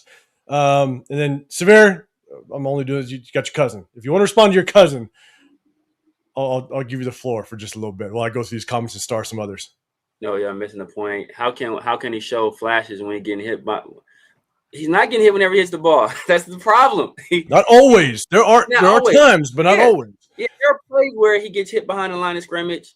Part of that is because he's not being decisive enough when he gets the ball in his hands and he's tiptoeing to the line of scrimmage. But there's also plays where there's been running lanes for him to take. There's been cutback lanes for him to take. There's been opportunities to bounce runs outside, and he hasn't done it. Possibly because he can't, or he doesn't. Bouncing outside, I don't think he has the speed to be the guy to the edge. I've said that several times, and I think his unwillingness to do that kind of shows that. So he tries to take a direct path instead of outrunning guys to the edge, because he's talking about before. We've heard him say it, man, these guys on the edge, they're some of the best athletes in the league. Like, well, there's some good athletes on the edge, but bro, like, there's some linebackers that are that fast too. There's some safeties that are that fast too. So if you thinking these guys are quick, wait till you get past them on the run, and you'll really see some fast guys. So like it's he has to create, and 805 has said it perfectly. He has to create his own magic sometimes. And the best guys are able to create their own magic. They're able to set up blockers, set up defenders, and make the blockers right even when they're wrong sometimes. And Genty hasn't shown the ability to do that. He hasn't even shown the ability to make the guys right when they are right. He's made them wrong in situations where they've set him up for good plays. So we got to stop making excuses for him, bro. Because nobody was saying this stuff pre-draft. Everybody was saying how great he was going to be pre-draft. And they still keep saying how great he's going to be because that was the built-in, that's the brainwashing we went through. So we kept hearing, well, he's this, he's that, he's this, he's that. So you guys are preconditioned to say he's a good player. And if he isn't good, it's because everything around him. No, I mean, he may just not be good. He may just not be good. And I don't say he's not good yet. We haven't made that declaration yet. But if this continues, then you're going to have to start saying that. Yeah. And look, we were good with T-Mac. I would have been okay with T-Mac. I wanted T-Mac. But I always contemplated on trading back, though. And I always got screwed in our mock drafts. I never got a good trade back. But my first move this upcoming season was trade back or get off the tackle. I'd like T-Mac. It was off the tackle or T-Mac. And so, we'll see. We'll see how we run. Man, I see how we figured the draft out this year. Jason Downs, our run game is worse. I apologize for Samir. Look. If Zamir White was in the game doing the exact things that Genty is doing, people would be screaming from the rooftops how terrible Zamir White is. We saw some of this last year, and that's what I told people last year. Like not until we actually set up the alignment when we had JPJ at center and Meredith playing really good at left guard. For anybody else saying he was playing really good at left guard last year. When we got that alignment, we were getting production out of Amir Abdullah and Sincere McCormick. So and down the stretch, we actually ran the ball okay. Like not good, but okay.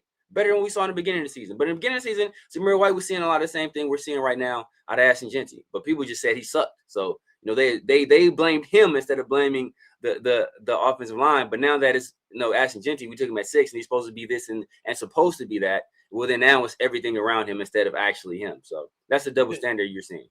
And one thing to keep in mind, and I've said this before, is that Jeanty has to be even greater when you pick him at number 6. Because when you pick him at number 6, everybody is going to say Jeanty's going to get the ball. Now, the focus of your offense is going to run through Jeanty. And so it forces him, it's the pressure on him that he has to be even better than expectations at times, because everybody knows. I mean, everybody that loves Jeanty or doesn't, right? You've heard since the moment we drafted him that Jeanty needs to touch the ball 27 to 30 times a game. We've got to get Jeanty the ball. You have to get Jeanty the ball. It's not like a tight end or receiver where you can move them around. You can motion them. You can set up matchups, right? You can, and a receiver only needs to catch the ball maybe 6, I don't want to say that number because people are going to go crazy, 7 to 8 times a game, right? I'm going to go 7 to 8 times a game. My kids might be watching, but a receiver out of the 60 plus plays that an offense potentially has in a game, offensive plays, a receiver might get the ball 8 times, 9 times if you're picked number 1, right? And that's good. You're targeting him. He's getting his catches. That's it. A running back, 95% of the time, lines up in the backfield. So you know where that running back is going to come from when he gets the ball. So the defense can focus on that guy. When the defense already knows the game plan is to get him 27 to 30 touches a game, you've already given up your game plan for the most part. And so that's why it puts even more pressure when you pick a running back at 6. It's already hard enough to defeat an NFL defense, and now you're putting that much more pressure on the running back position. So Jeanty has to be even greater than some people expect, because the defense is going to be focused on him in that one position, knowing that he's going to get the ball 35% of the time, 40% of the time.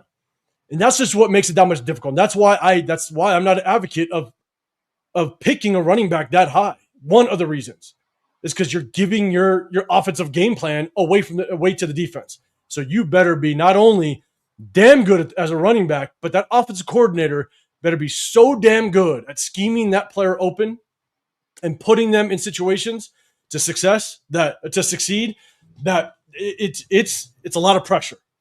And so it's tough. Come back on Wednesday for my To Kill a Mockingbird reference, LS. All right. All right. Again, it's just another reason why I'm not a fan of picking a running back that high, but we'll see. Pigs. You're saying I'm not rooting for Pete at this point. Yeah, and PDL. I'm thinking Pete will not want round 2. I know he seems so deflated, which is tough. Yeah. Raiders Nation Jason, break out the projector. It's time. Oh man. All right, Ellis, we're gonna have to carry Pete out. He's gonna leave on his own accord. You don't have to go home, big guy. You can't stay here. I know. Hey, Shady Acres retirement home. Right. All right, John Fallon. The fact that we have less than 100 yards on offense is pathetic. We're going against the number 1 defense next week. Good God help us. That 75 total offensive yards today. I mean, it's crazy. 75. Crazy. That's wild. I don't care how bad you are or what the conditions are. 75 yards of offense is out of control. Casey, what's going on? Appreciate you popping in here. First, got to say, go Birds. I honestly thought Pickett was going to kill it. All right. But it's Kelly, bro. He got to go. Should pick up Mike Vick. I don't know where you're going. Mike Vick might be the only one that could actually do a little something behind this offensive line. I hope. I mean, they're not Raiders fans, so they may not know that Chip Kelly got fired weeks ago. We've had some of our worst offensive performances since he was gone. I know. It's rough. Delgado. Delgado in the building. What's going on, man? Appreciate you rocking in here. Ellis, I got no idea how people are still spending money. Yeah, I'm ready to send the Raiders my invoice for my time. Look, shout out to everybody that still does it. You know what I'm saying? But it's you do you. Hey, I'm not gonna clown anybody for spending money. You spend your money however you want to spend your money. You got it like that. Hey, do you think? Yeah. So, okay. Man, I'm late on the chat. I'll kind of get down there. So let's do this. Obviously, with the game, let me pick up the box score a little bit. We'll just go through some of the stats. Not a whole lot to see. Obviously, it was a tough go. If you guys can see all this, so we're gonna go through it. First downs, seven first downs for the Raiders, 27 for the Eagles. Wow. The Eagles controlled the time of possession. Their drives, I felt like their drives are just so methodical, moving their way down the football field. But for 7 first downs versus 27 with the Eagles, obviously that is not going to work at all. Good thing. I don't know what the penalties look like. Let me look at first down from penalties. We got one that got 3 third down efficiency, 3 of 12. They were 10 for 13. We're not going to spend too long on this. 42 plays for 66 for the Eagles, total yards 75 to 387. God. Yards per play 1.8 to 5.9. Passing yards 29. Completions 15 completions to 25. I mean, obviously Hurts wasn't much better, but they ran the shit out of the ball against us. Obviously, you can see it here. Rushing, we had 46 on our end to 183. We had 3 penalties for 39. They had 3 for 35. So, really, nothing there. Kenny Pickett did have his interception, right? Yeah, Zach Bond got him on the pass to Brock. But time of possession is just nasty. 20 minutes to their 39. They basically doubled our time of possession. You can't win in that way. The defense obviously on the field a lot. And if Devin White is showing signs of really just pulling up and giving up on some plays, I think it's tough. Obviously the Max Crosby situation of them kind of getting after each other on the sideline. Don't know what it's about. I think that was on the play that Saquon broke it outside. And there was and someone lost contain. Looked like Max got hooked a little bit, got sealed off. But obviously there needs to be help coming. I don't know where it was supposed to come from. We'll break that play down. But I don't know if that was the play that they decided to kind of jaw at each other a little bit. But look, Kenny Pickett. We'll talk about Kenny Pickett just for a minute, guys. Do me a favor, hit that hashtag Raiders if you guys have a comment to this, or if you guys have kind of feedback on what we're talking about. Let me know. I'll try to bring it up. Hit that hashtag Raiders. The chat's flying with over 150 in the building. I do my best to try to get through everything. Let me know what you guys think on this. Hit that hashtag Raiders. I'll definitely try to bring it up. Definitely appreciate it. But Kenny Pickett, I know a lot of people were talking about Kenny Pickett going against his old team. He's a little bit mobile, so it might help him and stuff like that. Severe, I'm going to throw it to you first before I can give you my thoughts. What are your thoughts on just Kenny Pickett, his performance, and what you thought Kenny Pickett might do this game? Yeah, I try to temper everybody's expectations. Like it's been doing all week. It's like, yeah, bro, this is Kenny Pickett we're talking about, right? Like I kept trying to tell people that, and they're like, oh no, he can do this and do that, and people saw like he had a solid showing and basically garbage time against off coverage. So people were excited, much like I warned people about Jack Bech. I was like, hey, now when they actually have to show him attention, he's not going to be the same guy. I said the same thing about Darren Porter. When he's actually playing somebody that's better than Cortland Sutton, he ain't going to be the same guy. And so it's like we have to be careful of like taking these very small sample sizes or taking these situations where, a certain player has all these advantages or it doesn't have to deal with any of the normal adversity they would have to deal with, and then kind of extrapolating that and saying that's who they are, right? Like that's not what we saw last week from Kenny Pickett is not who Kenny Pickett is. We have plenty of evidence of the kind of player that Kenny Pickett is. And that's why he's been on like 4 teams or 3 teams in 3 years or something like that. So like that's exactly why. So it's I wasn't expecting much. I expected better than this, but I wasn't expecting much. But you complete 25 passes and you're for less than 75 yards, bro. That is all time bad. all time. Yeah, 15 completions.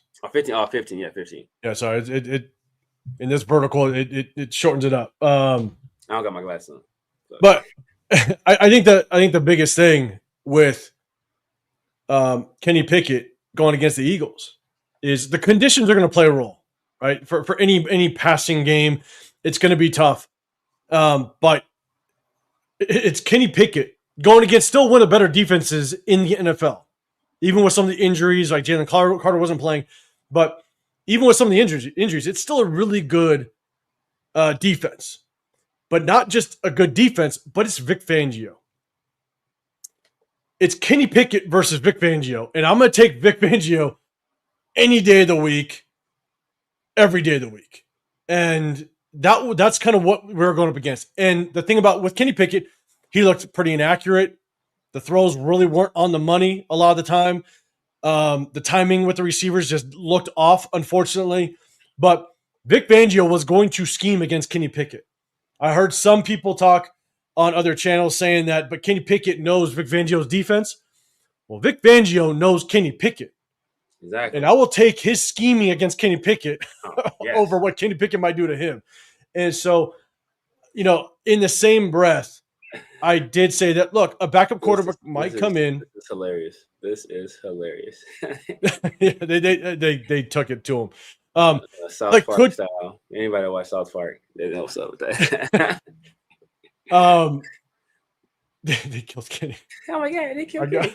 I got it now. So, and that's the hard part, right? Kenny Pickett, he could have come in and gave a little bit of a spark. May have put up, maybe 14 points, tops maybe 17, just because he gave a little bit of a spark. But at the end of the day, if I were to bet money, my money is without question going on Vic Fangio and that defense that he's going to scheme up against Kenny Pickett.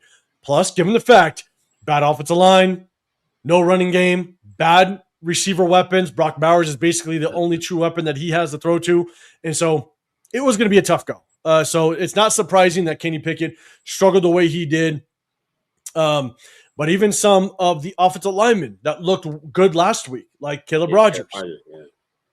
Caleb Rogers looked decent 2 weeks ago. He looked pretty good last week, but then just fell off. And again, I don't know if it's I don't know what it is, to be dead honest. It could have been the cold, that he just wasn't adapting well. Obviously, anytime you go to the East Coast, it's a tough game when you're a West Coast team.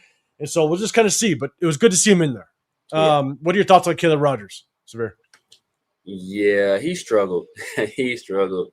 It was a few times where, I think like the first sack of the game, I want to say, I assume it looked like Kappa was expecting help.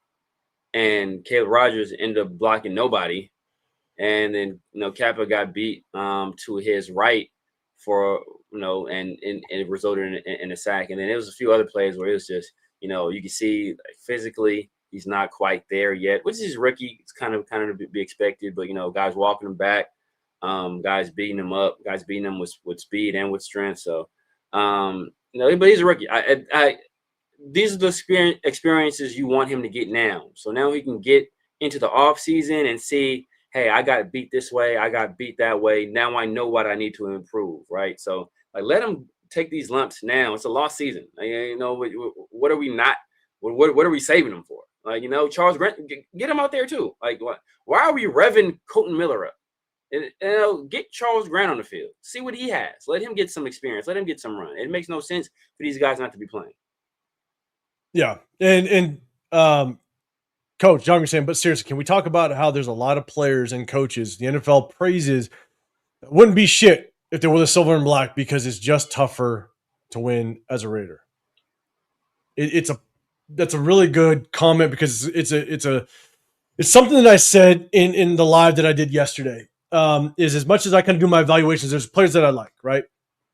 In one of our mock drafts, I drafted Will Campbell last year because my intention was to push DJ Glaze down, put Will Campbell at right, and then he could be the next guy when Colton Miller moves on, right? So you kind of have that guy that's going to potentially fill in the role. Now, he's doing good in New England. But with this offensive line coach, I probably would have looked like an absolute idiot if we drafted him because he probably would not look very good over here. Yeah. You know what I'm saying? And so that is the hard part on evaluating players when it comes to the Raiders, because you just don't know. And that's the case. You know, a lot of players can come here and they just don't thrive because we have shown to be just a bad organization on developing players and getting the best out of them at times. And you can say that for everybody, right? Like, you could say that we did Genty a disservice by not addressing the O-line properly, right? You could say it in all aspects. Yeah. So that's the tough part and that's why, you know what I do like, and as I said it before, I like it when the players that and shout out to you, Severe, right? You liked who was the corner? Eagles. Quinyon Mitchell. Quinyon, yeah, last year. You know, you really liked him a couple years ago. He got drafted by a good organization that knows how to develop players and build through the draft.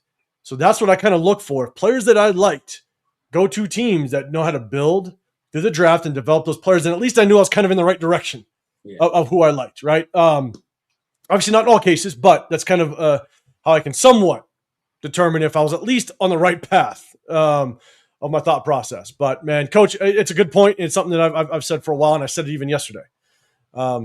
So I don't know. I think we've been beating this one pretty bad, but a couple of people rocking in and Hummer in the building. What's going on, man? Mascot burnt to the outside back-to-back.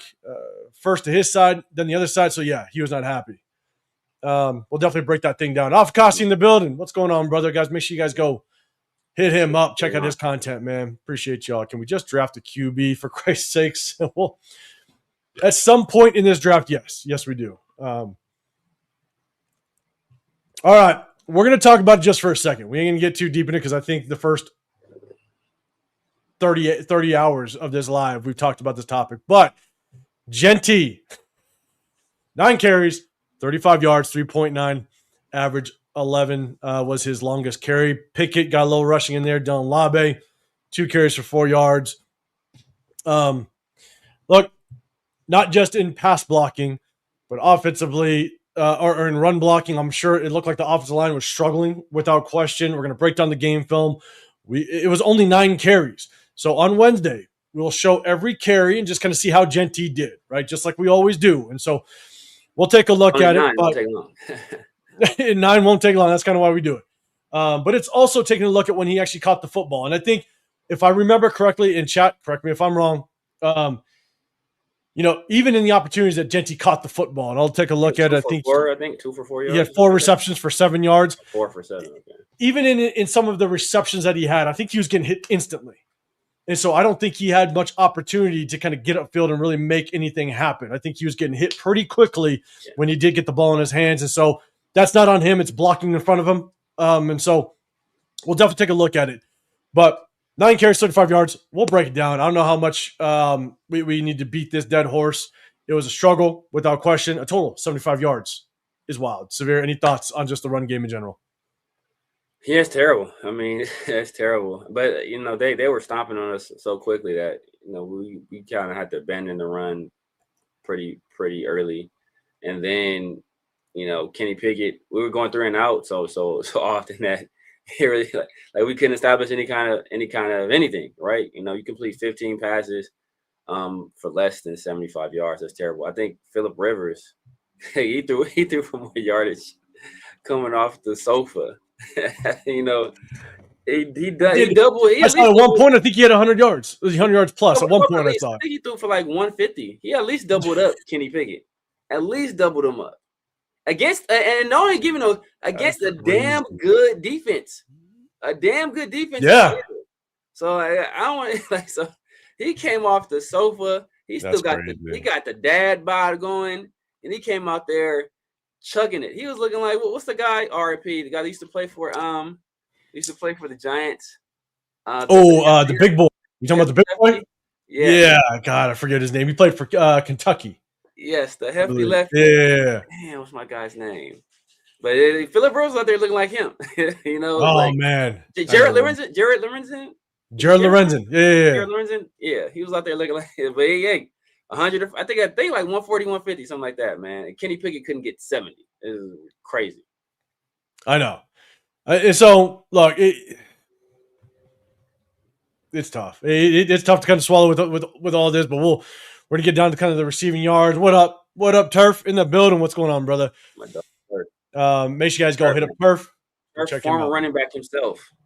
Turf told me early on, very early in the process, some of my thoughts. I was asking him, like, am I crazy for feeling this way about this guy, before we drafted him? And Turf, who played the position, played college football at the position. He's like, nah, man.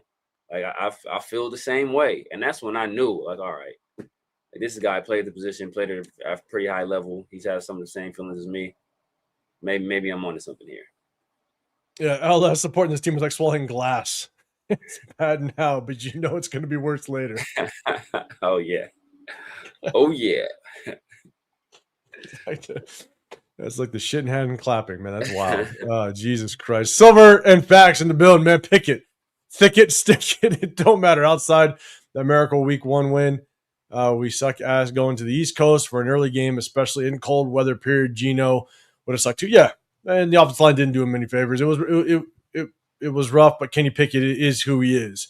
Going against and no one expected a whole lot out of Kenny Pickett. At least I think the majority. There were people that have been yelling for Kenny Pickett 7 weeks ago. Yeah. And it's just like, yeah, you could do that, but is it really going to be an improvement? Rorschach in the building. What's going on, brother? You remember when everybody said that the only reason Genty wasn't good was because we changed the stance? Remember that? Remember that was a thing for a week? That was a thing. That was a thing. For 1 week, it was a thing. Yeah. And then he went right back to what he was. That was a thing for sure. Anthony, whatever happened to Dalton Wagner? I don't know. Yeah, I think we got rid of him. He was on a practice squad, but I think we cut him off the practice squad to make room for some other guys. Yeah, and man, I was never a Dalton Wagner fan. I know a lot of people want to kind of see him, but I was never a Dalton Wagner fan, man. What happened to our guy we brought over from Seattle? Remember the tackle we moved to guard that Seattle stole from us, and then we got him back recently? What's my guy's name? McClendon Curtis. McClendon Curtis. Oh, yeah. That's right. The big boy. Did we get rid of? We didn't get rid of him. Is he still on the practice squad? I gotta check who's on the practice squad. I don't think so. I don't know. Man, Shep, you said draft a quarterback and you continue the failure. Yeah, I think the mass majority like certain quarterbacks, but then the opposite. I think there are some people that are willing to trade back, but that's definitely going to be a big hot topic moving forward. Let's see. What a sorry running back room this is. I know it's tough. Oh my God, it's bottom of the barrel. like Ashton Genty, which we drafted very highly, has been unproductive. Then Raheem Mostert and Dylan Lobby, like this is terrible. Yeah, I know.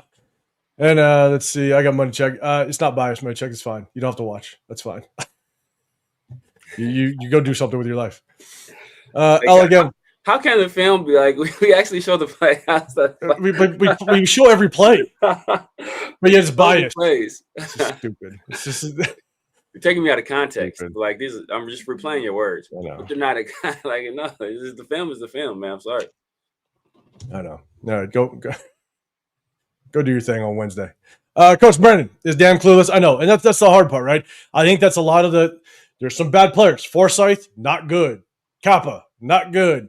But when everybody has regressed on this offensive line, it points to one thing, which is coaching. And I think that's what, like the guys from last year, everybody regressed, and it points to coaching. And so at the end of the day, I do think that we need to switch some things up with this coaching staff. Because if Pete Carroll, one big point, if Pete Carroll remains this coach, that means Brendan Carroll stays, which means if you draft an offensive lineman, if you draft an offensive lineman or you bring in a top end free agent that's an offensive lineman, Brendan Carroll is coaching him. And if you think Brendan Carroll is a bad coach, then I think in the same breath we got to say it's time to move on from Pete Carroll because they are definitely a package. So let's see. Oh, and did you hear that apparently Allegiant might be in the running for Super Bowl 2029? That'll be fun.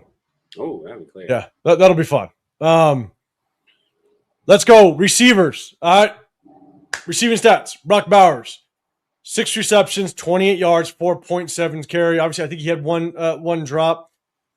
They tried to get him the ball pretty consistently, but it just wasn't. I mean, it was basically anytime Bowers caught the ball, he was instantly tackled. So they really weren't able to kind of get him the ball and then turn and run. And then let's see. We got Jack Besh. It was good to see Jack Besh. Actually, they tried to get the ball early. Yeah. But then you saw who he was going up against sometimes. It was your boy Quinn Mitchell, and he just wasn't able.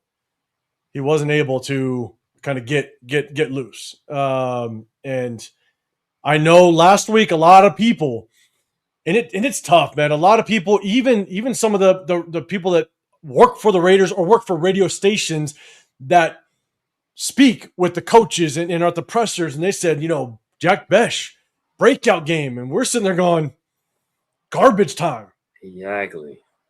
And the thing is, prove it earlier in the game. Now, he did get 2 catches for 17, but then was non-existent after that. And so we got to look at the film. I definitely want to see, did he actually get open?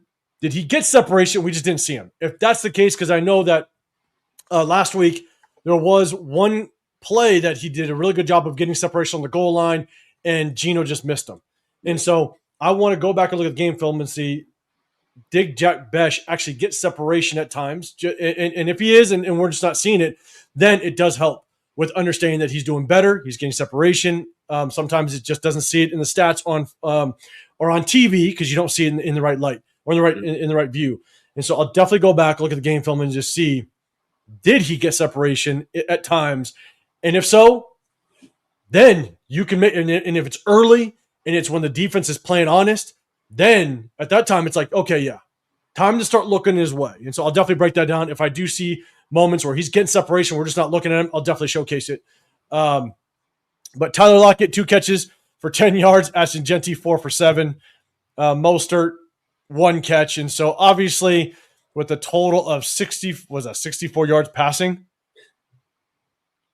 that is rough. And so, Severe, any thoughts? Chat, let me know what your thoughts are on the let me know what your thoughts are on just the receiver room, the performance. Hit that hashtag Raiders. I'll definitely try to bring it up. Severe, thoughts on the receiver performance? It was just terrible. Terrible. We have targets to 2 receivers. Yeah, exactly. 2 receivers have receptions. Everybody else is either running back or tight end. Yep. Jack Besh, you want to root for the guy. You want him to do well. Seems like a really, really nice guy. Seems like a really hard worker. We heard before the game, and I guess a lot of people were making a big fuss about this, about how like him and Kenny Pickett link up and they watch film, and that's why, and they're good. They get on the same page, and people took that and ran with it. But it's all about talent in the NFL, right? And Jack Besh is a guy that he's a skilled guy. I think he's a guy that, he has a good understanding of football. I think, he's a guy that will do well against zone coverage. I think he'll be good at finding holes in the zones. That's where a lot of his success has been. But when he's manned up against an actual NFL corner, he doesn't have the speed to consistently beat those guys. And it's going to be a tough road to hoe. And I don't know if he's a guy that can win on the outside on a consistent basis. He's probably a guy that has to move to the slot, and he will have to thrive there. But as of now, he's essentially forced to play outside. So it's going to be a struggle for him on most nights because he just doesn't have the requisite athleticism to consistently beat NFL cornerbacks. And if I consistently see, when we break down the game film, if I consistently see Jack Besh really getting separation, we're just not seeing him, then I definitely want to showcase it, because then it's showing that he has the ability to get that separation, and so, and quarterbacks misreads at times, right? Sometimes there's designed plays to go in a certain direction and it's just not in another, and they miss it. So I definitely I'll definitely pay attention to that and try to showcase it if I see it. What up, Rundown? What's going on, brother? Appreciate you popping in here with us. Arnie, all right, man. I know you like coming with the questions. Who's the most improved player on our offense and defense this year, in your opinion? We'll go offense first. We'll go offense. Most improved offense. I'm going to say one name, but it's only because, and and because there's not much to be improved on this offense whatsoever, I think I'd have to say Trey Tucker prior to the Jacoby Myers trade. Give it to Trey. I give it to Trey. Yeah, that's a good one. That's a good one. He's probably the only guy that had shown any level of improvement at all. Everybody else regressed. Everybody else has regressed. And and it's sad, man, because I kind of told people that Brock Bowers was going to take a step back this year. Obviously, he started the year hurt, and then his team is it's horrible. But I expected some kind of regression this year in terms of production. I expected him to be the same Brock and be athletic and be beating guys on a consistent basis. But I thought that he would show regression because there would be other people getting involved offensively. So it's more mouths to feed at the table. But he just now he's just getting all the attention, and it's hard to produce under those circumstances. And I was telling somebody, like they were saying, oh, like how can anybody be a number one on this team when they're they're not getting the ball or anything like that. I'm like, well, part of being a number one on the team is that you take the attention away, and the guys behind you, they produce. But even though Brock is getting this extra attention, the guys behind him still aren't really producing. So, and that's the difference between, like somebody asked, why would you take a wide receiver at 6? That's the difference between having an elite wide receiver and an elite tight end. An elite wide receiver, he's going to allow those other guys to eat consistently. And Brock, like even though he's an elite tight end, it's only so much he can do because they'll just put a corner on him. And now you're dealing with the corner all day long, and you're going to beat them on some occasions, but you're going to struggle a lot with that matchup, especially a bigger physical corner. So it's tough, man. We're like when even who I think is the best receiving tight end in the league, when even he's struggling in this offense, that lets it's just no good. It's no good. And here's the thing: as much as I'd like T-Mac at 6, right? And some people can make that argument as to if you pick a running back and it's a bad offensive line, why do you pick a running back? And if you pick a receiver, it's still like the receiver and running back positions are complementary positions.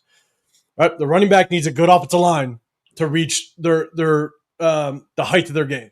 Right? The running back needs a good offensive line.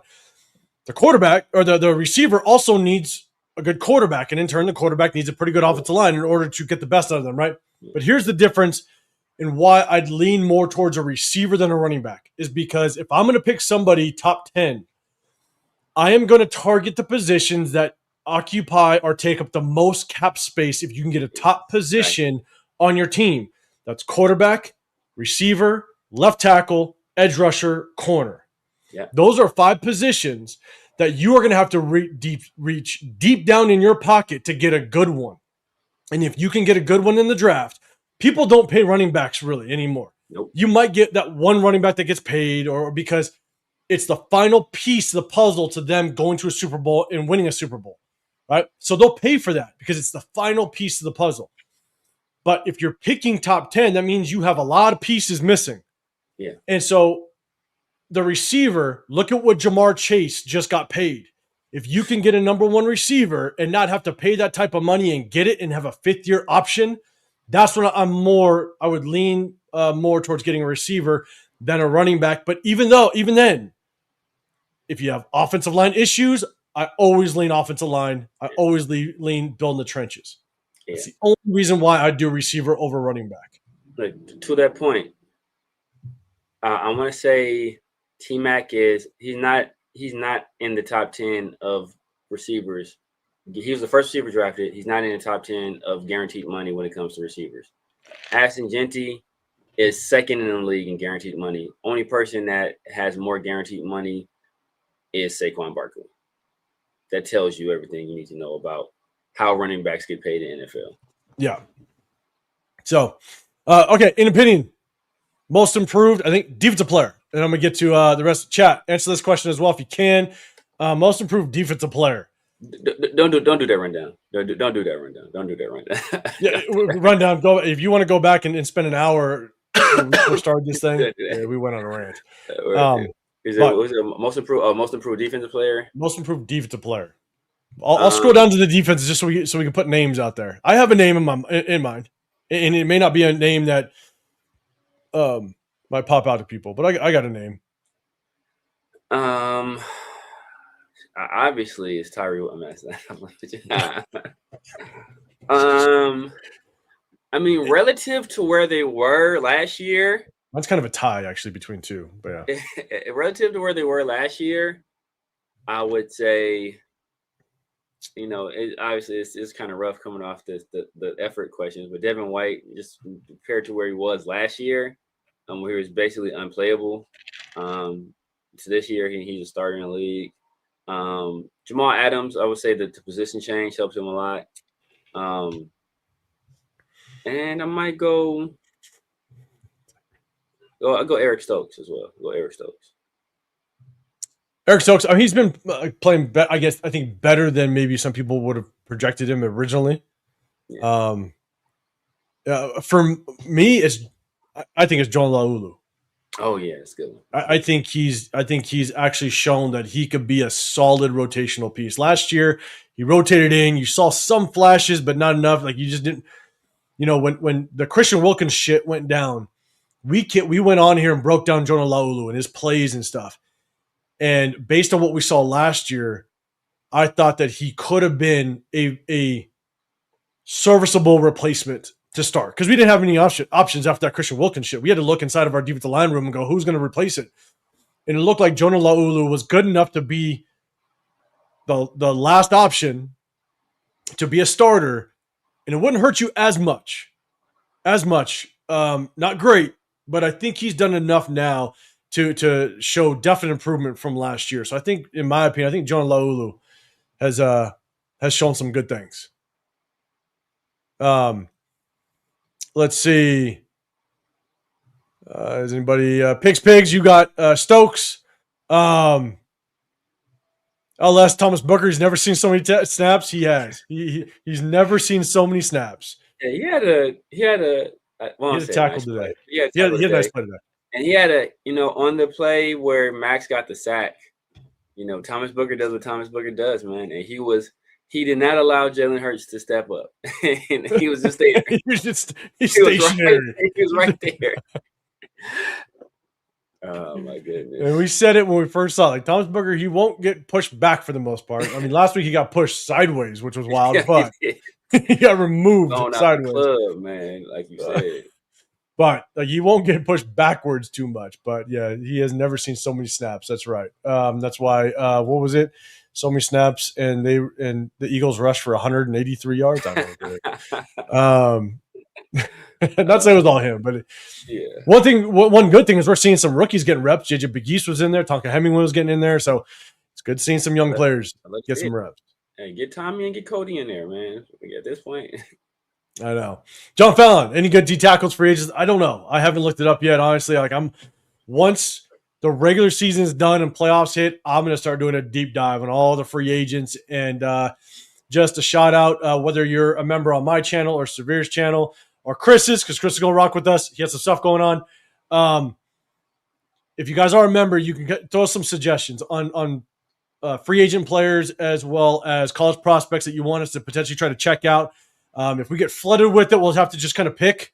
But I'm sure that there's going to be some top names. You know what I'm saying? There's going to be the Mendozas, the Jonte Moores, and I think Bain is a guy that a lot of people like, the edge rusher. So, we'll definitely take some requests. But if you're a member, you'll definitely take priority. It's just something we could do for the members, and just kind of show some love to them. So, Arnie did have one more question. And look, we took a look at the defense.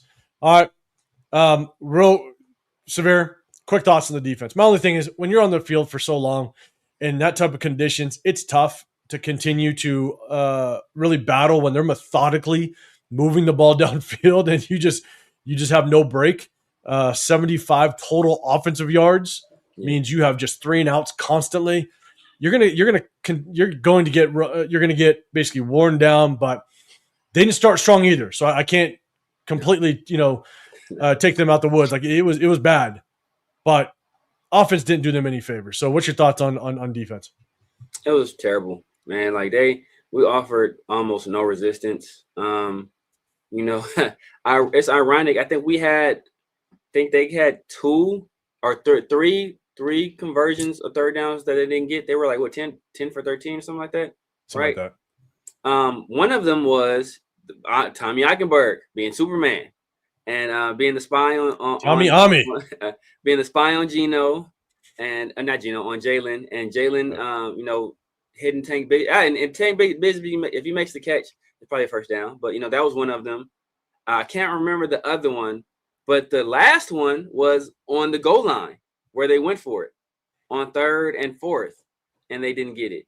So those were two. That's the one. That one, the first one were really early in the game, and that one was like their last drive of the game, basically. So between that, we offered almost no resistance at all. So we got to make stuff comfortable for these quarterbacks. We're not able to do that. We got to have better coverage in the back end. Not able to do that. Stopping the run has been something we've been able to do for the most part. But today we couldn't even do that. So it's when you can't rush the passer or stop the run or cover anybody, you're gonna be in for a long ass day.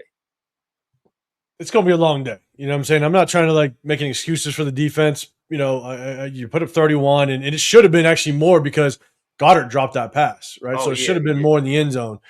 But weather-wise and stuff, and that's why I said this before, Severe, you jumped on, is one of my that was the other one then. That was the other one then. That was the other one on that drive. They had to kick the field goal. And my thing is I think that opening drive, the way that the Raiders started the game, was going to be a big indicator how the rest of the game was going to go. Because anytime you have a West Coast team, a dome team, going to the East Coast in cold weather, if you can start strong, I think you can carry that momentum. But if you just come out flat, I think it's going to be flat the entire game. And so it was key that they started the game out strong, and they didn't. And 31-0. That's Booker is like one of those English king guards. Someone tall black guy. Cards. Yeah. Oh man. Arnie, another question: who is better, Geno, Jimmy, or Minshew? Let's see. Seventh Sons of Seven. He already said he says clearly Jimmy. I don't know. You got to edge it to Jimmy off of basically what he's done in his career. Just you look at what it was done the last 3 years. I think just isolated, in a vacuum, quarterback play. I think those last 3 years Geno had was more impressive individually than anything Jimmy G had. But obviously Jimmy G had a better team, had more success as a quarterback. So you got to go Jimmy just off body of work. But they all got here and suck. So I mean, there's a common denominator there. They all went to the playoffs a year or two before with other teams, right? And get here and this is what we do.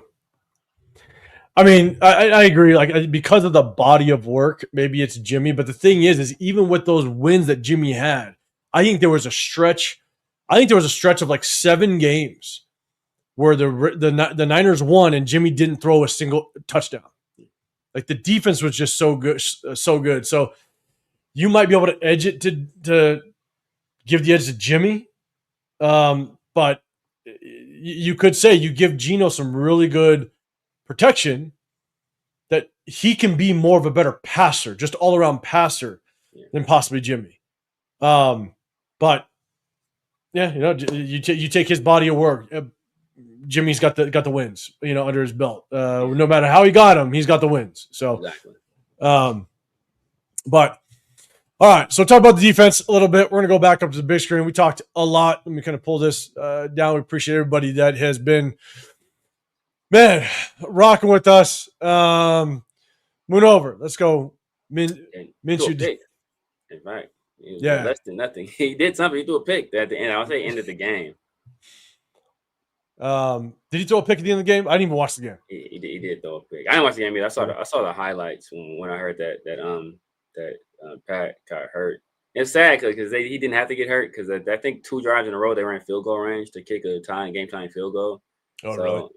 It's Andy Reid. I mean, obviously putting ultimate faith in Patrick Mahomes, but kick the field goal, man. Take the points in those situations. Yeah. And look, I hate Patrick Mahomes, but I hate seeing anybody get hurt and go Facts. down like that. You know what I'm saying? And so hopefully he heals up and stuff like that. I hate seeing people, get hurt because at the end of the day, you just want to beat them, but you don't need to see careers go down like that. Um, so, but look, SoCal, appreciate you, man. Look, I don't know what Tankathon because we shouldn't have moved just yet, right? I think Tankathon should still have us at number 2. Yes, they should have us at number 2 because the Giants are the team that's in front of us. So, I'm gonna look it up real quick. Yeah, they just to be sure. Just to be sure. Yeah, they still got us so far at number 2. So we're still at number 2. Here's the biggest thing: is now we go to Houston. And Houston did work against the Titans. That defense is no joke. And if Kenny Pickett is still a go, I don't know if Geno Smith is going to come back for next week. I see you in the building. What up, Daniel Kim? Appreciate you popping in here, man. The Giants game, I think, as it stands right now, yes, you got the Chiefs with the injury and stuff at the tail end. And I think someone mentioned it. It would be wild. It'd be more of a chess match move by Andy Reid if they literally attempted to tank that last game. Yeah. Because if they tank and we win, that could be the difference of us possibly being at number 1 and dropping to like number 4, maybe even 5. And so, do you think we got any chance against Houston next weekend? Chance to do what? I don't know. What's crazy about the Pat Mahomes injury though is that Tom Brady tore his ACL around the same time, they're around the same age when he tore his ACL. Did he? Yeah. Remember that's when they implemented that Brady rule where you can't dive at a quarterback's knees. Oh, that's right, huh? That is right. I forget when he actually got injured. It's like I don't remember the year, but I think he was like 30 or 31. Pat is 30. He was like Tom Brady was like 30 or 31. Yeah. I mean, already throwing the question out. Now with them eliminated, do we win if it's Minshew versus Geno? I was like, honestly, it's in Allegiant. They got our number as a whole, but they got our number in Allegiant. So maybe they beat us. That it basically carries over to the defense. Who has the better defense? And I think that Chiefs defense is going to take it to us. Even if that is Steve Spagnuolo, they'll score some points. So it might be like it might be like a 17-6 game. Yeah. Something just nasty, boring game, just a defensive battle. Minnesota versus the Raiders all over again. Oh God, I was at that game. You went to that game? Oh my God. I went to that game. You need to do what LS said, and you need to send your invoice in for that thing. I went to that game, and I'm telling you, and it sucked because you're still, because it was 0-0, you're on the edge of your seat. Like, we could pull this off. Yeah. And, oh, man, the people around me were getting so pissed off because there was nothing but Minnesota fans. I've never seen so much purple in a stadium, and we're sitting around we were just wrapped around Minnesota fans. I think that was the game. I think we all went – we went live afterwards, I think, if I was doing this YouTube thing. I don't know if I was. But there was a sound that went over the speakers that the Minnesota Vikings fans started chanting to. And I was like, they did not just pump some noise into the stadium that the Vikings fans that's crazy started chanting to and got pumped up to. And I don't know if it was just like a noise that stadiums usually use. I don't know, but yeah, it's like all of a sudden the Vikings fans are getting pumped up, and there's so much goddamn purple in that goddamn building. I don't know, Arnie. I think it's just gonna be a defensive battle. We'll see kind of how it plays out. But if I got to wait to the defense, I hope we lose the Chiefs. To be honest with you, let's keep that number 1 pick. Battle at all. I think they're gonna look right. I think they just put a 40 today. I want to say, yeah, Pete is just elder abuse. It is. It is. Who did the Texans play today? The Titans. Oh yeah, they put a 40 on the Titans. 40 to 2. Yeah. So yeah, I think it could get nasty. I mean, we couldn't score against the Eagles.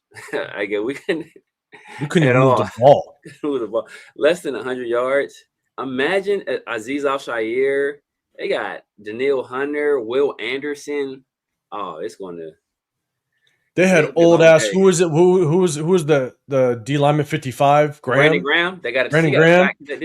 No, they took a sack away, right? Did he get another I one? don't know if they took the sack away. I don't know, but I mean, The he's sack. doing work on our offensive line. Like Yeah.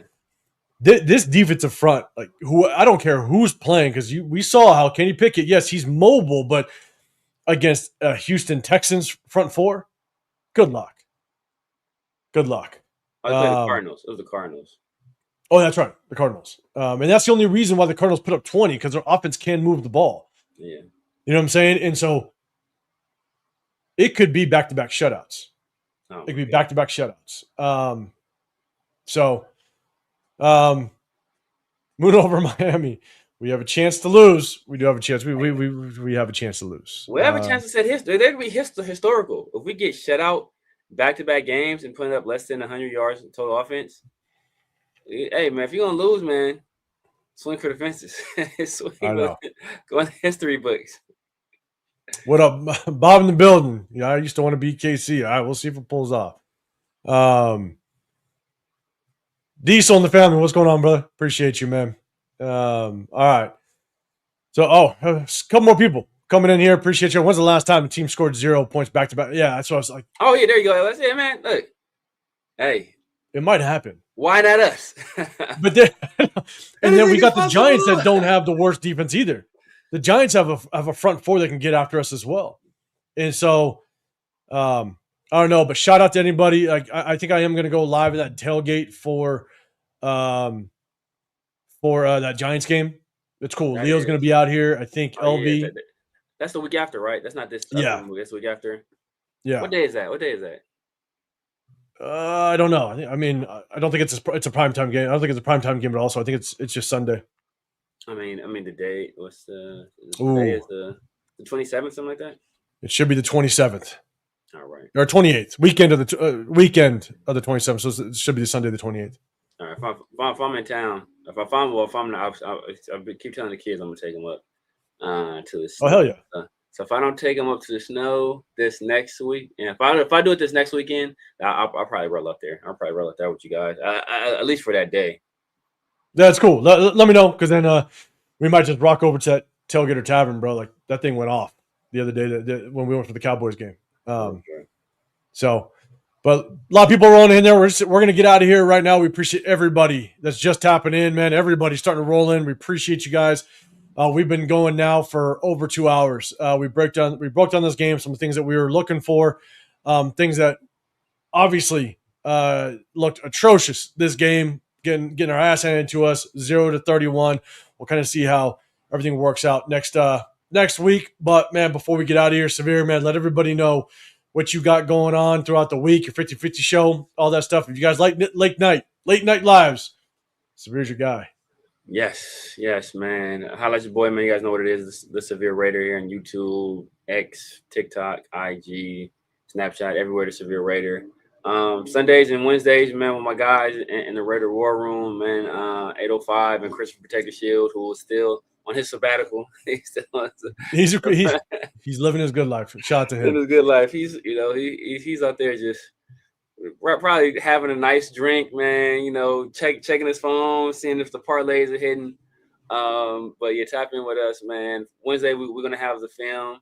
As they say, the iron sky don't lie, man. Unless you're Aston Genty, then it lies because what we're seeing is being manipulated somehow.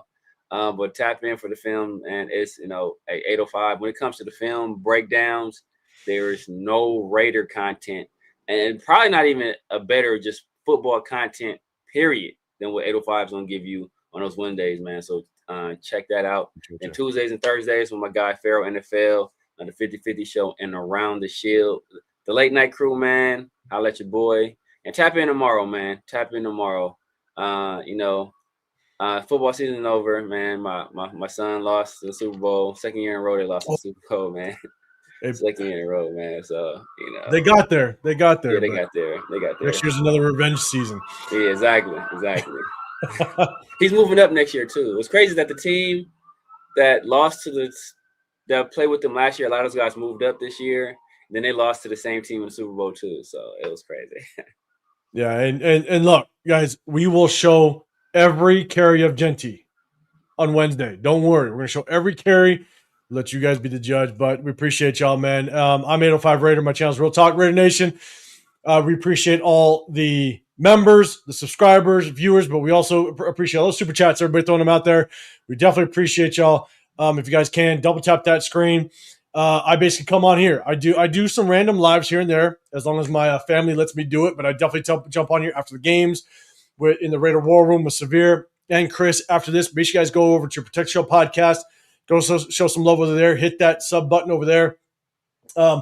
But we also go and break down game film on Wednesdays. And at the end of the season, once it's done, we're going to break down game film of the free agents, college prospects, all that stuff. And I'll try not to be as biased as some people think I am.